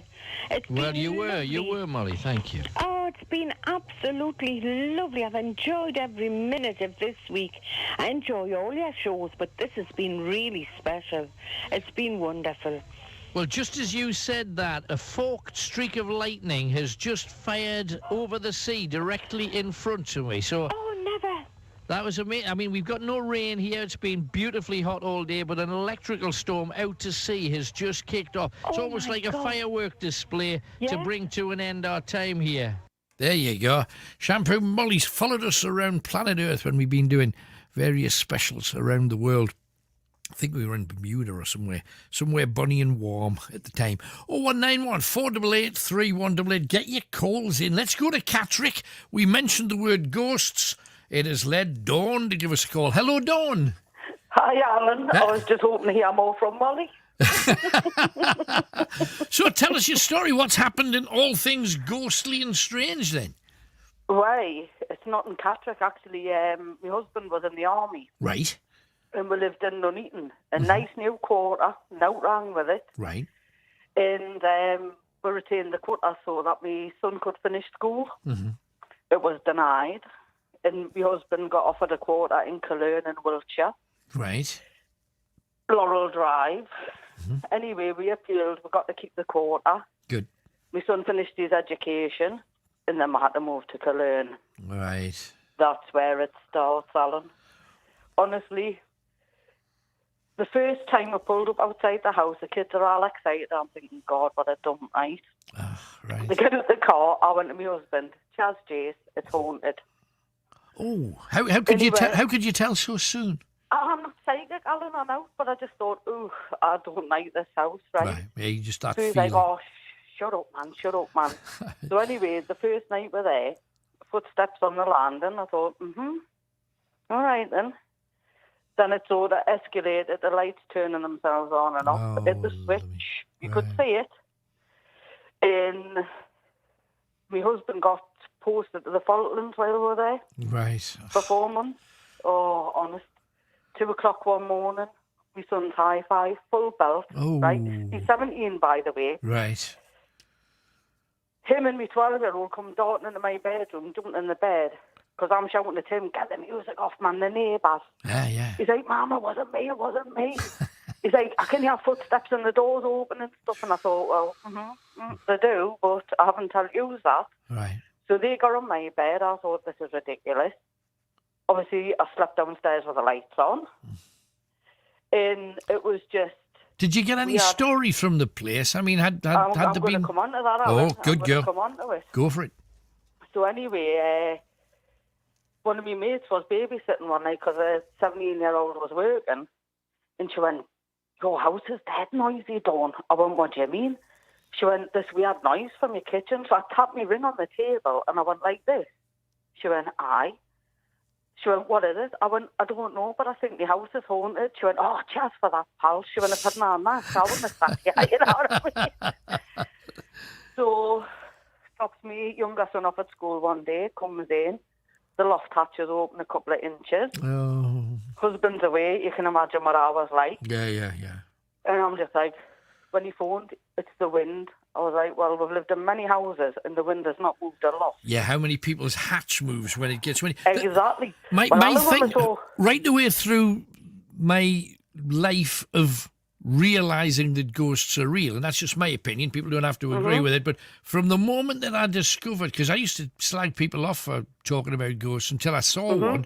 And from that moment, I don't know what it is, but attics just... Oh, it's creepy, isn't it? Oh, my goodness. Absolutely. I just thought, oh, my God, what's peering out at me? So Yeah, they're watching you. I banged it shut with a broom shank, and I'm just like, just keep calm. And I was like, that slept with the lamp on continuously. When my husband come back, I said, do us a favour. Climb up and have a look to see if it's a shared loft. Right. The quarter next door was actually empty at the time, so I was like, good shout. you know, a bit. And it wasn't, so I was like, all right then. And there was just that many things, and I was like, when we left, I was so glad. Yeah. I mean, there was one day I was hoovering Alan, right, listening to music on the hi-fi. And you know how sometimes the CD sticks or it'll skip? This was actually going back a few songs and playing the song, but then it would fast forward and play another one. So I was just like, oh my God. What's good? So I stopped the hoover and I just said, look, whoever you are or whatever you are, I know you're here, but do us a favour. You're frightening me and you're frightening me kids and it's not on. Please stop. And it did. Right. And when we left, I thought, I've got to find out more about this. Could I help? I could not find anything, Alan, right? Facebook group I looked on, and it was an old RAF base in the today. Right. And there was a post on about creepy goings-on at Lorch Road. Now, I've mentioned Laurel Drive previously. Right. This was Lorch Road, right? Which is what? So, close to it, next one along? Basically, the back gardens backed on each other. Gotcha, right. So I messaged this man and I was like, I'm not a crank, but this is what happened to me on Lorch Road, and it wasn't number such and such, was it? Right. And he went, no, it was actually next door. Oh, and I thought, hello. oh my God. Right. So we chatted a while about stuff and that, and he said it was a creepy place and that. So anyway, I wasn't content, kept looking. Anyway, Alan, 2 months ago, and I thought, it's killing us, I've got to find out what's going on. And I come across an author, Peter Underwood, who's a paranormal, well, he was a paranormal investigator. Right. And he wrote Where Ghosts Walk, the Gazetteer of Haunted Britain. Right. Now, apparently, in World War II, one of the last Hastings aircraft on the base took off without a hitch, but it crashed in nearby woodland. Right. Now, the story goes, there was a serviceman that was posted there who lived at number 12, reported a party going on next door, a vacant quarter, basically. And obviously the provost sergeant come out and it was empty and that, out there. Right. And it was one of his pals had turned down and said to him, you do know, like back in the day when that plane crashed, because everyone knew down there that this plane had crashed. Basically, the pilot used to invite his crew across the night before. Before they and flew. he sort of things. So, He'd oh, blimey. sort the things out, whatever, and then have a few drinks and party, right? And honestly, and that was the house we were supposed to have, yet the house we got, I was terrified of. Yeah. Interesting, though, isn't it? I mean, when you all pull it together, it kind of makes absolute sense, but not if you're living there and you've got bands that have started to notice it. That's out of order. It's interesting, though, because what you said about I told it to stop and it stopped, if you deliver it with the right kind of energy, you can do that. You absolutely can do that. So well done. That's like your previous caller when she was on about she was having a bit of bother with that. As long as our ex wasn't abusive, tell her where to go, basically. Yeah. Absolutely. Hey, great story all the same. Dawn, thank you very much for joining us. You're welcome, Alan. Great to hear from you. How about that? Can you beat it? Give us a call, 01914 888 3188. We've got Yvonne next, who's in Whitburn. Hello, Yvonne.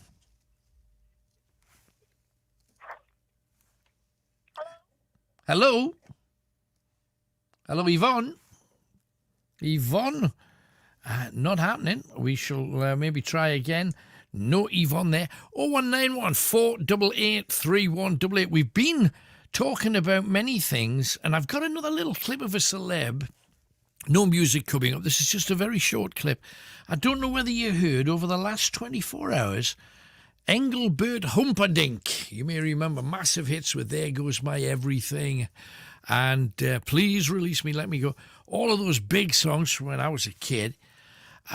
He's been on the show a few times, and he had one of the longest marriages that I think show business has ever had.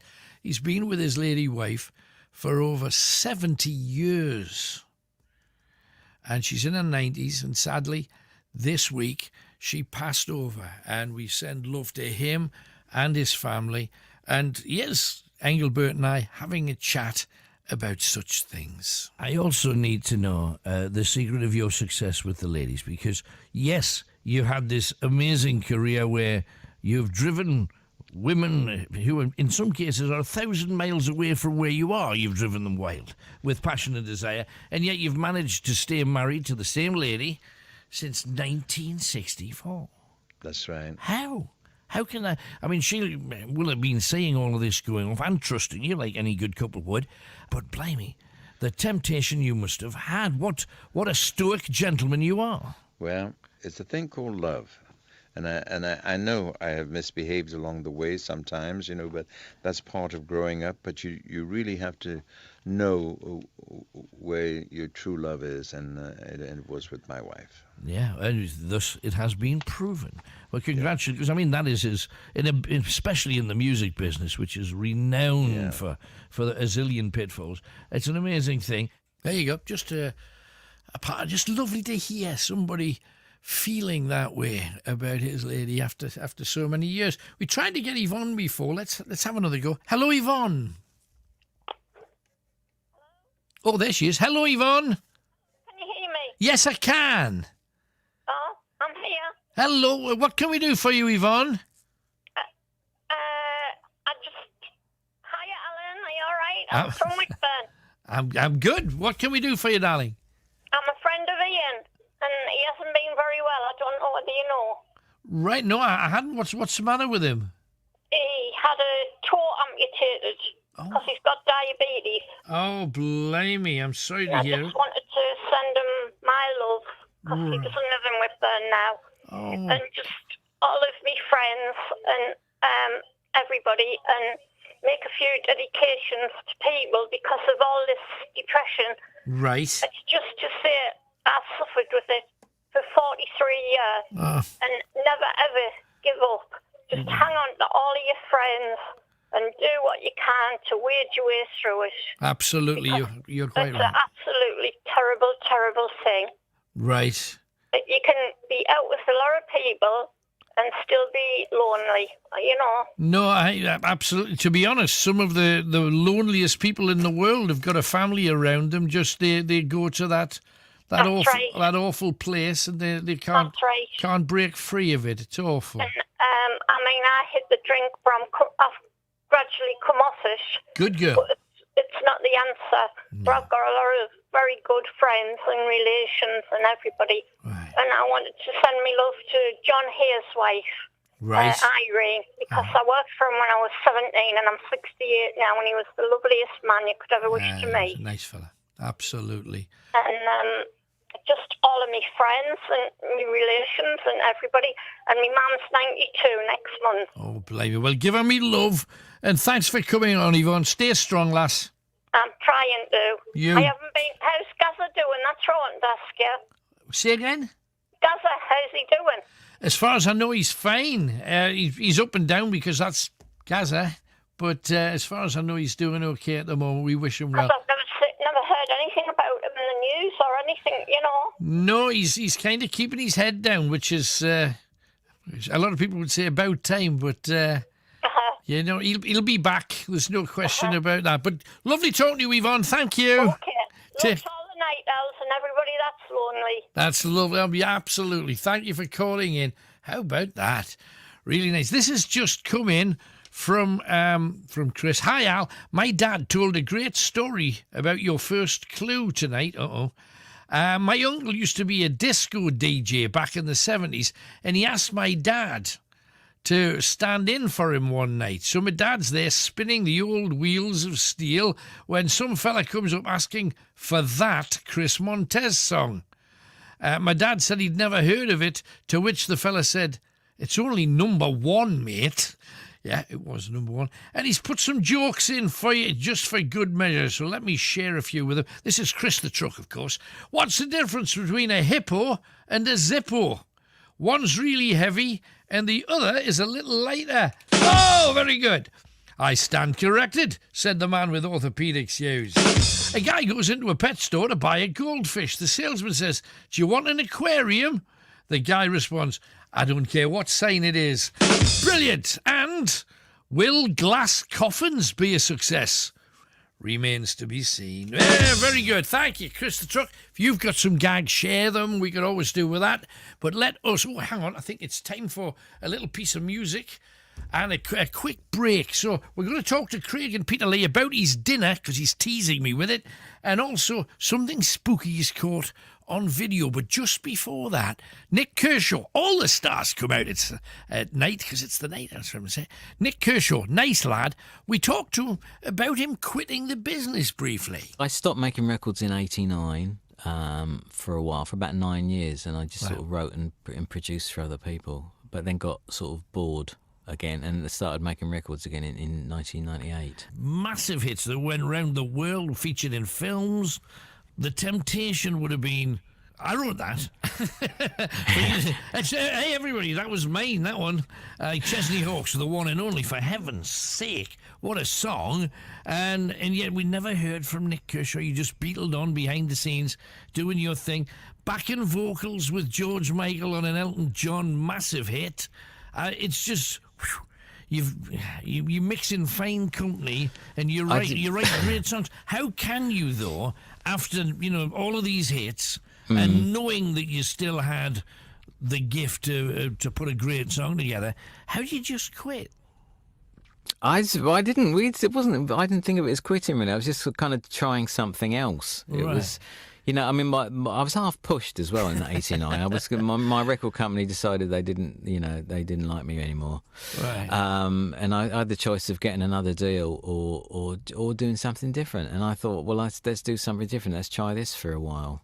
I don't think I ever thought I'll never make a record again. It was just a case of, and I never, to be honest, the whole kind of celebrity thing and being in the public eye and all that, I never found that, was never that comfortable with it. So sitting in an armchair, drinking a glass of Merlot, watching the one and only fly up the charts and seeing Chesney doing all the work, that wasn't a problem for me. It really wasn't.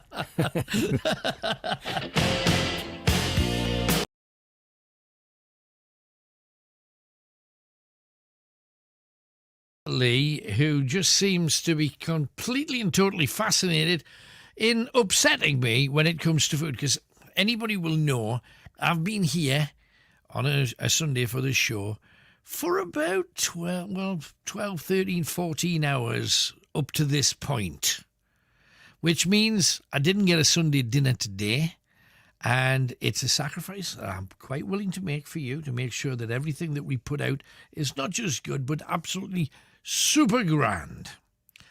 Now, Craig knows this, so he sent me a fantastic photo of slowly braised pork belly slices with leeks and mushrooms, with cabbage, turnip, mushy peas, mash soaked in gravy, and Yorkshire puddings.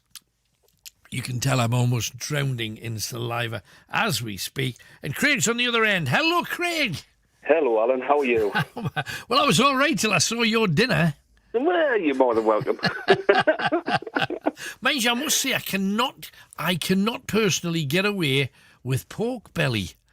It's just a lump of fat. What's going on with it? Oh, it's not. You pick out the leanest bits, man, honestly, Anna, and then you just put it in the oven, slow cook for about 2.5 hours in the water and leeks and mushrooms. Right. I mean, everything else I would have murdered, but I'm just not a fan of pork belly. Can I get away with it?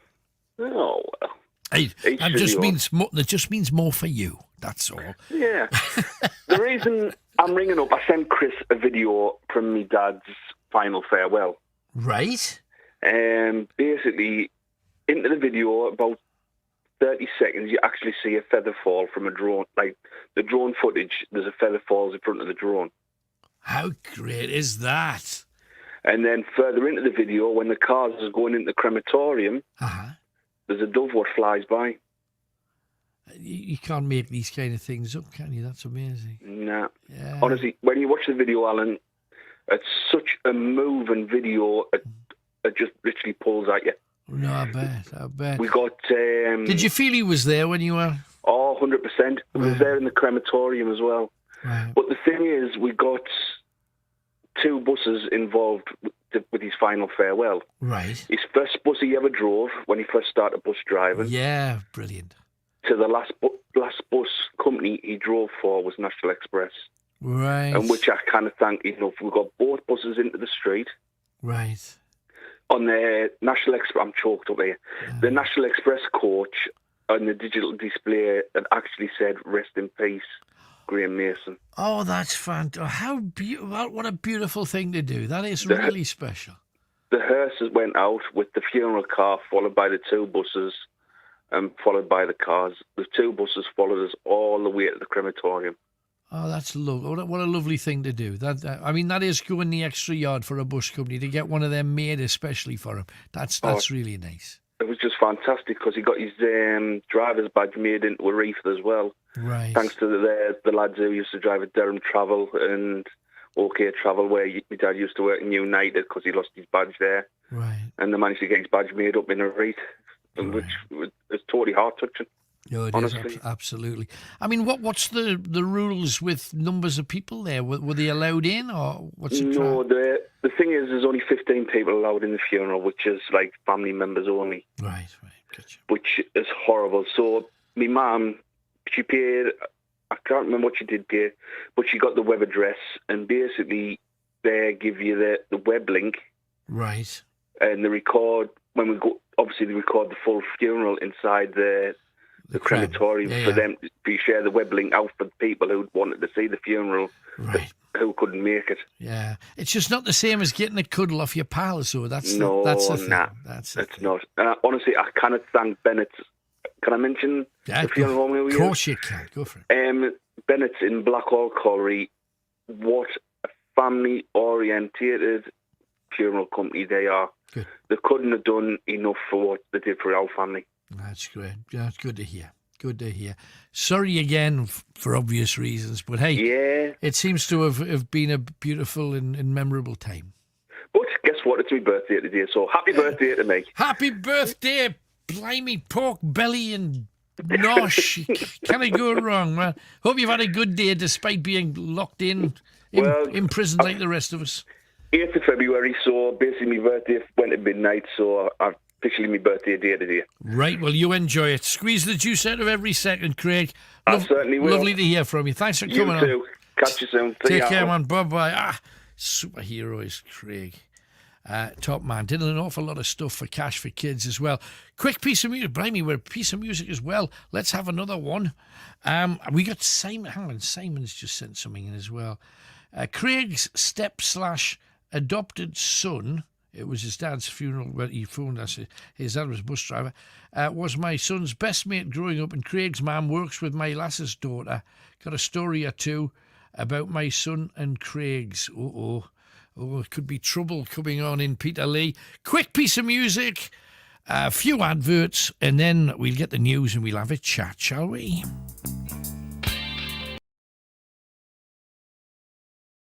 A large place, bigger than a town, where Emmeline Pankhurst and Emily Davison from Morpeth would like to live. A place larger than a town where Emmeline Pankhurst and Emily Davison would like to live. Okay? 3 clues down, 1 more clue to come. See if you can work it out, okay? 1 more clue to come. 20 minutes, you'll get it. Do not ring in until, or text or tweet or whatever, and we just need a telephone number. Do not do any of those things until you catch the fourth clue. We got Stacey from Waka. Hello, Stacey. Hi, Alan, you all right? I'm good, darling. What's happening in your world? Is everybody all right? Yeah, everything's fine. I'm going to tell you something about my mum, but I want to tell you something before then. Okay. Because then the thing I'm going to tell you beforehand makes more sense. Right. Right, so Friday, I phoned my mum, through Facebook Messenger where you can see each other. Oh, yes, uh-huh. Right, and I believe in all the spirits and stuff like that. Mm-hmm.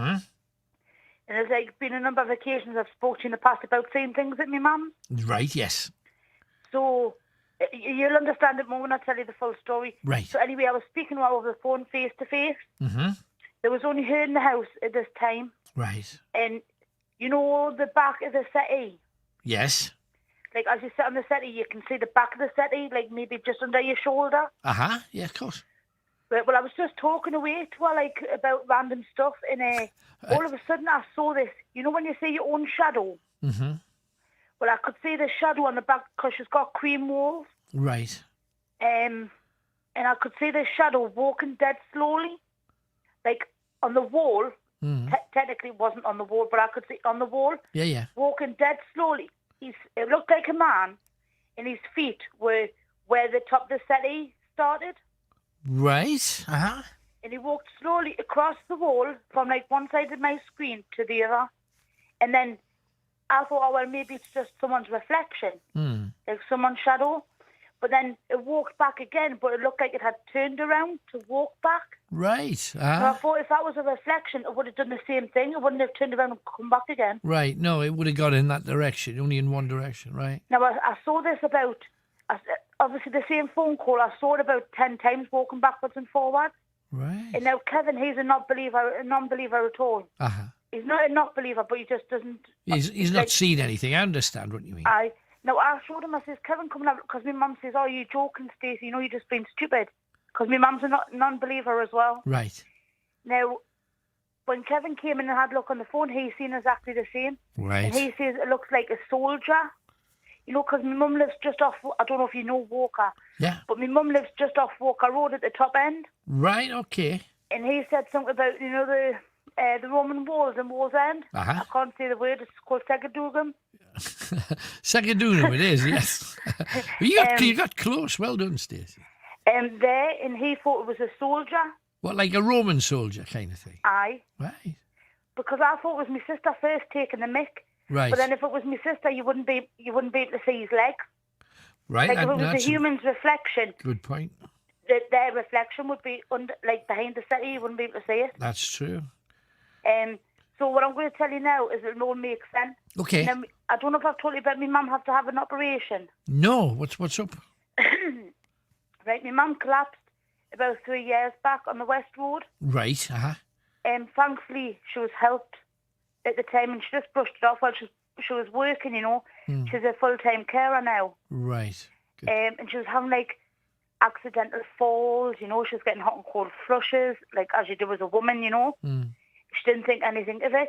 Well, she had took bad one day, and we had not me because I wasn't there, but they had the paramedics out. Right. And, her blood pressure was up. She was hot and cold. Right. Well, you automatically think of COVID, Yeah, of course. Yeah. Nothing like that. They weren't worried to say to speak to your GP tomorrow.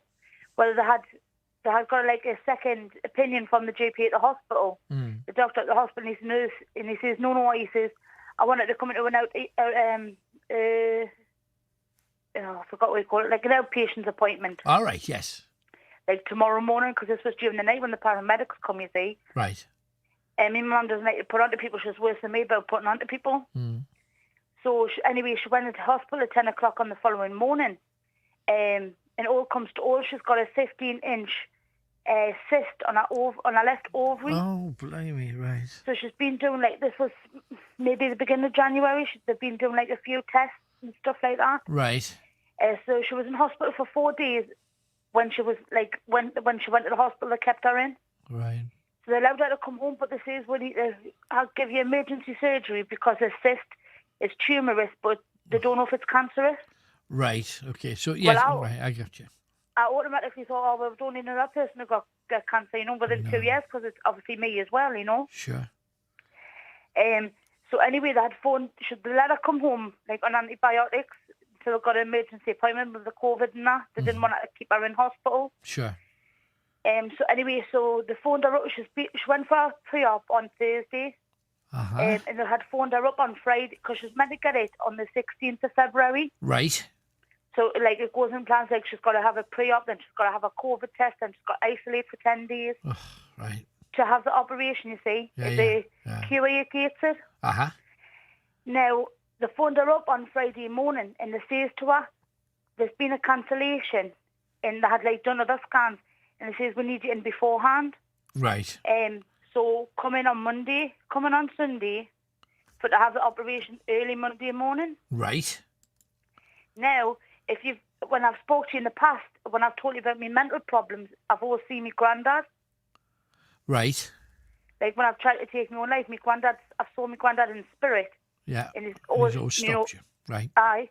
Now, my mum getting that call on Friday, I've put one of them on together and got two. Right, no, I see what you mean. Like the shadow came because she needed a hand and he helped get that appointment, made that appointment happen, you think? Like, no, like I think he's come to tell me, Mum, don't worry about it. Right, okay. I'm here, don't panic, because she's got to have a full hysterectomy, you see. Yeah, yes. So she went into hospital the day at 2 o'clock. How's she doing? Have you heard back? Yeah, she's just a bit upset that she can't eat. But other than that, she's fine, really. No, she can't have fluid, so she's got an IV lying in, but she doesn't like needles and stuff. No. Stuff like that. Who does? So then that's just back in full health, really, but it needs to be taken out, that's the thing, because if it is cancerous, they'd rather just take the whole lot out. Sure. I mean, so she's had a hysterectomy now, has she? No, she has it tomorrow morning. Tomorrow morning. Well, we wish her luck for that. So what they want to do is take what they wanted to do initially is take the cyst out and check it first. Because it's going to be, it was only going to be a 2-hour operation. Procedure, right. Just to take the cyst out. But I think they put one of them together and thought, well, if it's cancerous, just take the full lot out anyway. Take the whole thing away. Right. Because of our age, it's more better for life, I suppose. Yeah. So now it's going to be 4 to 5 hours now, but it's going to be better in the long run. Right. Oh my goodness. Well, wish her me love anyway. Wish her well. Just another 2 things. I get my vaccine next week. Right. I got my appointment, but I'm not sure on it. That's the thing, What do you mean you're not sure of it? What are you worried about, love? I don't know. I think like I don't know a lot about it, and I think it's because of the cancer as well. Like, there's not a cure for cancer, and they haven't found a cure for cancer. So I don't understand, like, in my opinion, how they can make these vaccines so quick. Well, I think a lot of people have questioned that, but the bottom line is, it looks like pretty much everybody's going to be asked to take one of these, and the doctors are saying you're safer with it than without it. So I wouldn't worry too much about it, and I'm going hope next for the week best. to get mine. Good. But I'm very reluctant. But I'm going to get it, obviously, because it's going to be beneficial to me. Yes. But I think what you've got to do, Stacey, and I know how you kind of think, and then you double think, and you think again, and it gets on your mind a little bit. I think all you got to realise is this is something that you'll probably get done, and you'll obviously have to have a second one after 12 weeks or whatever, and maybe everybody will be offered one once a year if this damn thing's going to stick around. And each step gets you a little bit closer to us being able to go back to normal again. That's the way you've got to look at it, really. And just the last thing, you were saying about best programmes when you were younger. Yeah. Well, I'm not that old, so it wasn't that long ago. Right. I must say that. So what programmes I like the most is Bad Girls. All right, yes. I can watch that over and over and over and over again. Right, that's good. And the best movies I like is Split with James McAvoy. Yeah, he's great. Like James. And Still Interrupted, because it's all based around mental health. Right. Something that touches a nerve with you. And the newest film I like, and I recommend anybody watches, the new Pinocchio film. Oh, is it good, is it? Oh, it's really, really good. Because it's a live action version. It's not a cartoon, is it? It's proper people. It's live, and then he becomes a boy at the end. It's so sad. Right. And also just the saddest song.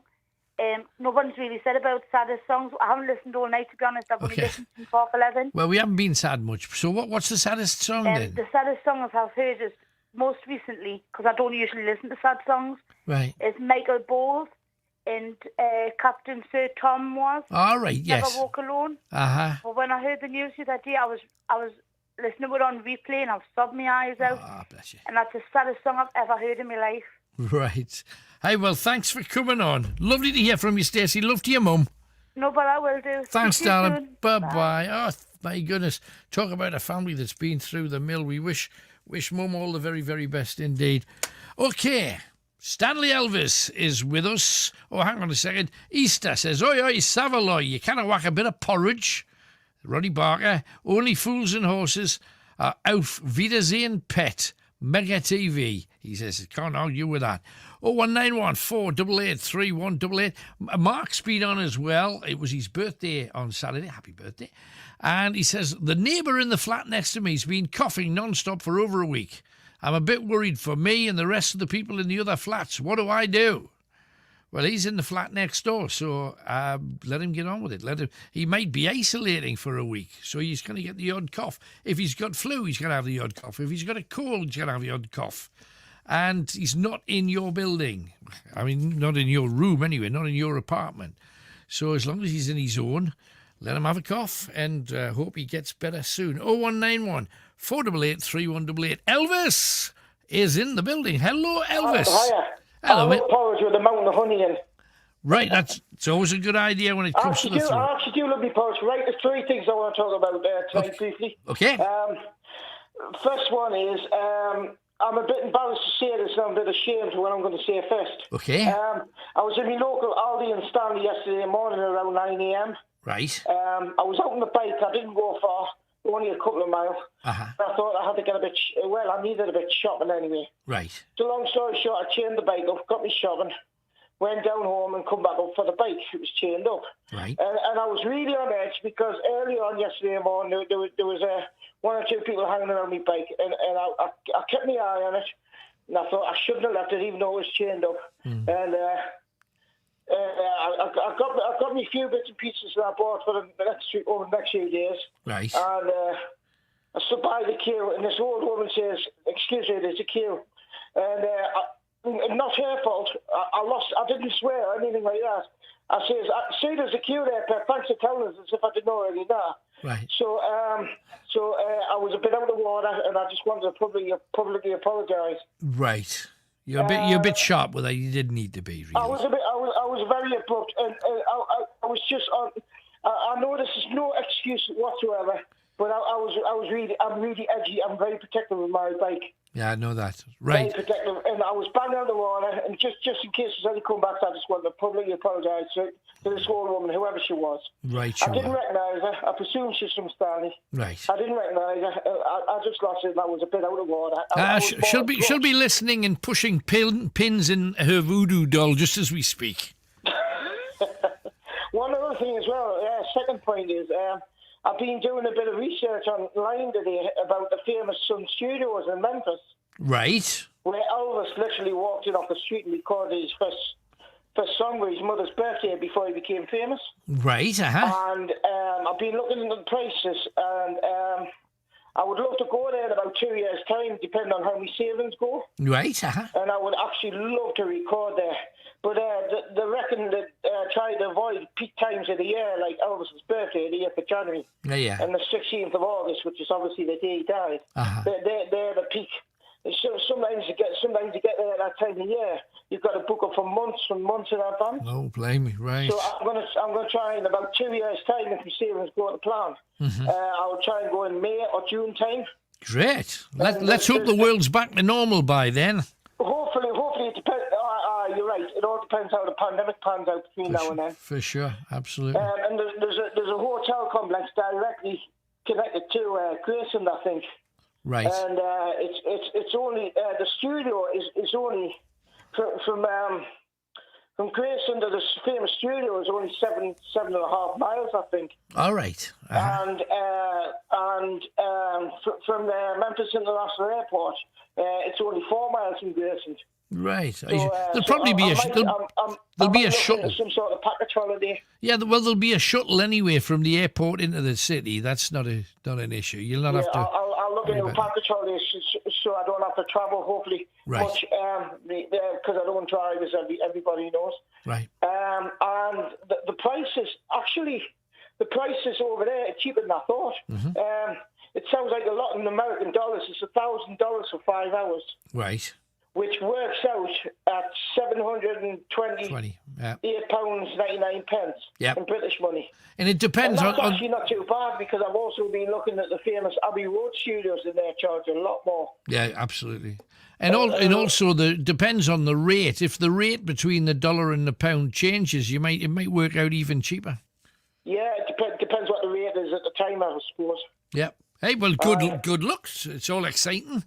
And one more thing very quickly, because I'm very busy, and your programme's always busy. Okay.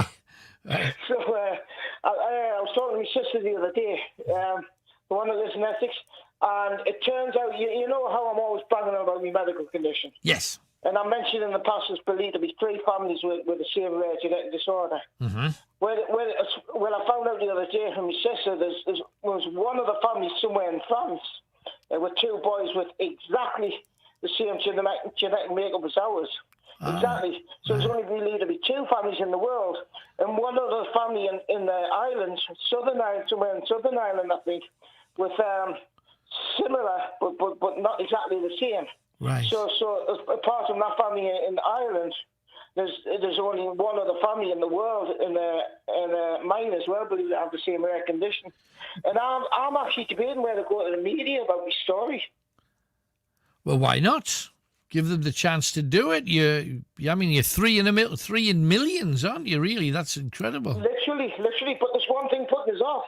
Before my dad died, my dad actually thought about it before he died, a couple of years before he died. Right. And then I thought about it, and then my dad actually talked us out of it. Reason being, you want to know the reason? What's that?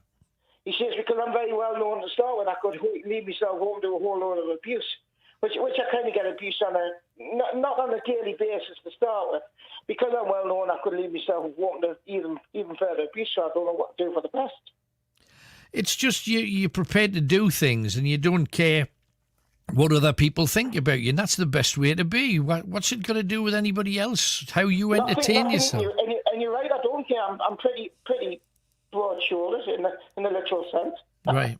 So, I don't know. We'll see. I need to talk it over with my family again. Right. But I wouldn't worry about what people think. You do your own thing and be proud of it, mate. I will do. Okay, now. All right, you take care. Bye-bye. There you go, Stanley Elvis. Now, Easter says, OMG, mate, you been mugged. Where's all the bling? I know. I absolutely know. I was doing a lot of manual work and stuff just before I came out. Quickly got ready. Naked without me bling. 0191433 it would make more sense if it was worth a lot. Anyway, we got Wayne, who's from Weshy. Let's head in that direction, see what the crack is. Hello, Wayne. Hi, Alan. Hello. What are you talking about tonight? Sorry, mate. And heads up, you're the best at weighing the parrot, by the way. Oh, right. Oh, good to hear from you, man. Cheers, mate. But a little bit of a heads up, Alan, that and you're the guy I can sort of connect with on this. Okay. I'm on season's lockdown, yeah? Right. And I feel something's trying to get in touch with us. Sorry, not something, but somebody. Explain. It's some strange things happening around us. Uh-huh. Yeah? Like? And some things like that, like when we used to... It's one guy that I served with. Mm-hmm. I mean, as you know, I did 22 years. You did. And it's like there's one guy I served with in 1980, and we used to have this little thing that we used to do, yeah, all the way through. And it was, it's happening now. It's happening. And I think he's trying to get in touch with his mate. What was the thing you did? Explain what that was. Well, it's just like we used to have, like, you know, your shoes. Mm-hmm. I've got this thing, the military sort of does things to you, yeah? I've got this thing about, even now, when I have me sort of like, what we call dress shoes. Yeah. When you go out, like, just go and shop now. They're not telling us that. But, like, when you're getting smartened up. Yeah, got to have your dress shoes looking immaculate. Well, yeah. Gotcha. And you'll buff them down, you know what I mean? You buff them, and then, like, one of the lads will come along and, like, buff them down, if you know what I mean? And now the things like that's happening to us. There's things like he's dropping stuff, they're putting stuff on the floor. I went into my daughter's and live with us, but she's got a room here. Right. So I've got things in there, and when I walk in, they've been like turned round completely opposite way. Right. And it's like, is it me? I don't know if it's me, or I'm just going a bit stir crazy, or just these things actually happen, you know. And it's a typical prank that we were doing it's a typical thing we were doing each other. Right. Now, this is the point I've rang you for. Mm-hmm. Am I doing the right thing by? I bought a Ouija board. Right. Yeah. Right. And I've got white sage as well, mm-hmm. in case I get a bit scared. I hear you. I mean, the thing that I would do before playing with your Ouijas, to me, it's a board game, and it doesn't freak me out quite as much as, if you talk to vicars or priests, they'll always say, "You're damned to hell. Don't let these creatures in." The thing is, there's already something. There's already something in your house by the sound of things. What I would do, to be honest, I would test it, and these things that are moving. Mm-hmm. This is just dead simple. Get a piece of paper, any piece of paper, and if it's a picture frame that's moving, or an ornament that's moving, put the paper underneath it, draw around the frame or draw around the bottom of the ornament. I've got you, yeah. And it's just to see if it moves, you'll be able to tell straight away. I've got you. With respect to the shoes, and I'm not trying to mucky up your carpets because I know how smart you lads are. If you put, if you've got your shoes on the floor, you're polishing them up, and you've had a reaction to the shoes because maybe this guy on the other side knows that's a way that you'll twig that it's him. Yeah. Maybe if that's the case, well, test it out. Put the shoes down. Lift them up. Put maybe put a little bit of talc on the bottom, and then if the shoes are moved, if the shoes are buffed, you'll see a difference. Yeah, I've got you, mate. Right, Alan. One was on the rack, one was on the floor. Oh, blimey! So I mean, they weren't just fiddled with while they were on there; they were moved around, right? Exactly, mate. And I'm thinking, is it one of me 5 bulldogs has done that? That's possible. Then I'm thinking, well, they wouldn't just pick that one shoe, right? If you know what I mean. I mean, hey, who knows? My dogs are pretty drilled as well, but like somebody's playing bulldogs. But would there be a reason why he would want to come through roundabout now? Is it the anniversary or something? Or? I lost my dad, Alan, last year. Right. And you think he's just coming to put his put his arm around you? You think that's what it could be? Yeah. I've just lost one of the other lads at the regiment literally 5 weeks ago through COVID. Aye. And in his 50s, the same, yeah. Right. And it's like, I don't know, Alan, there's so much, I mean, you know a lot better than me, but so much energy around us where things is like sort of happening that you can't explain. Right. Losing people left, right and centre, you're down. Is it that one that's attracting this other energy, or... Well, the thing is, you come from a group of brothers in arms, is the way that I would phrase it, because this is, and it's not just a regiment. I know regiments are tight anyway. This is the paras we're talking about here, and it is literally a brotherhood. And I went through 4 wars with them, Alan. And well, there you go. But I just think that when you are that tight, and I mean we're talking life and death between you fellas. When you're that close, if you whether you feel it or whether you don't, whether, you're stressed out, you're low, your spirits are down because you've lost friends and family. Yeah. It doesn't surprise me that somebody that when I talk about loved, I don't mean, hey, baby, I mean... I know what you mean. You loved these people, and those people loved you back. And if they felt, and if they could sense that you needed to have your comrades around you, I could absolutely understand that happening. Yeah. But Alan, in all honesty, I've always been sort of skeptical about these things. Sure. And the more I listen and research on you, the more I believe it. Right. It's because now I'm starting to think this is right. Right. But you see, the thing you've got to do, though, is just, and I always say, question everything. It could well be your dogs. It could well be your imagination. It could be 1,000 things. But all I would say is just keep an open mind and see where it takes you. Yeah. Because there will be something that clinches it, one way or the other. There'll be something that goes, oh, I've just seen the dog. He's got one of my shoes again. It could be something as simple as that. Yeah. But I believe that if it is someone trying to make contact, they'll do it. And usually what happens after you get this kind of stuff, I'm not saying it will happen, but it's common for the next step when they've tried various ways to get your attention. You'll go to sleep one night and you will see whoever it is from wherever they come from, whichever mate we're talking about, you'll see them in your mind's eye, and you could say, well, I just dreamt about them. It'll be more than a dream. It'll be super, super vivid, and it'll all make sense from that moment. That's what usually happens, and I would be very surprised if it didn't happen with you. I'm praying it happens on because these kids, well, this person who I think it is in particular is like, you know what I mean? It's flesh and blood. Right. And it's like a brother, a real... It's hard to explain it, but it's like one of your real friends, Yeah. Hey, well, let's hope that it does. Wayne, lovely talking to you, man.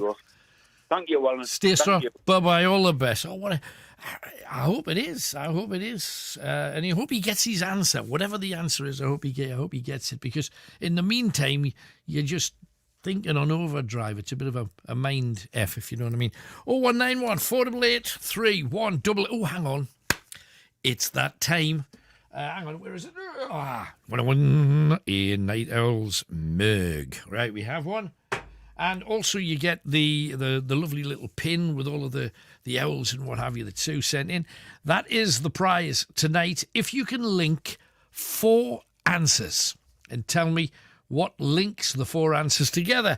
Clue number 1 is a massive hit, party hit, for Chris Montez. What was the name of that song? A massive party hit for Chris Montez. Second clue, what people who go on the X Factor want apart from financial success. They want financial success and they want something else. What is it?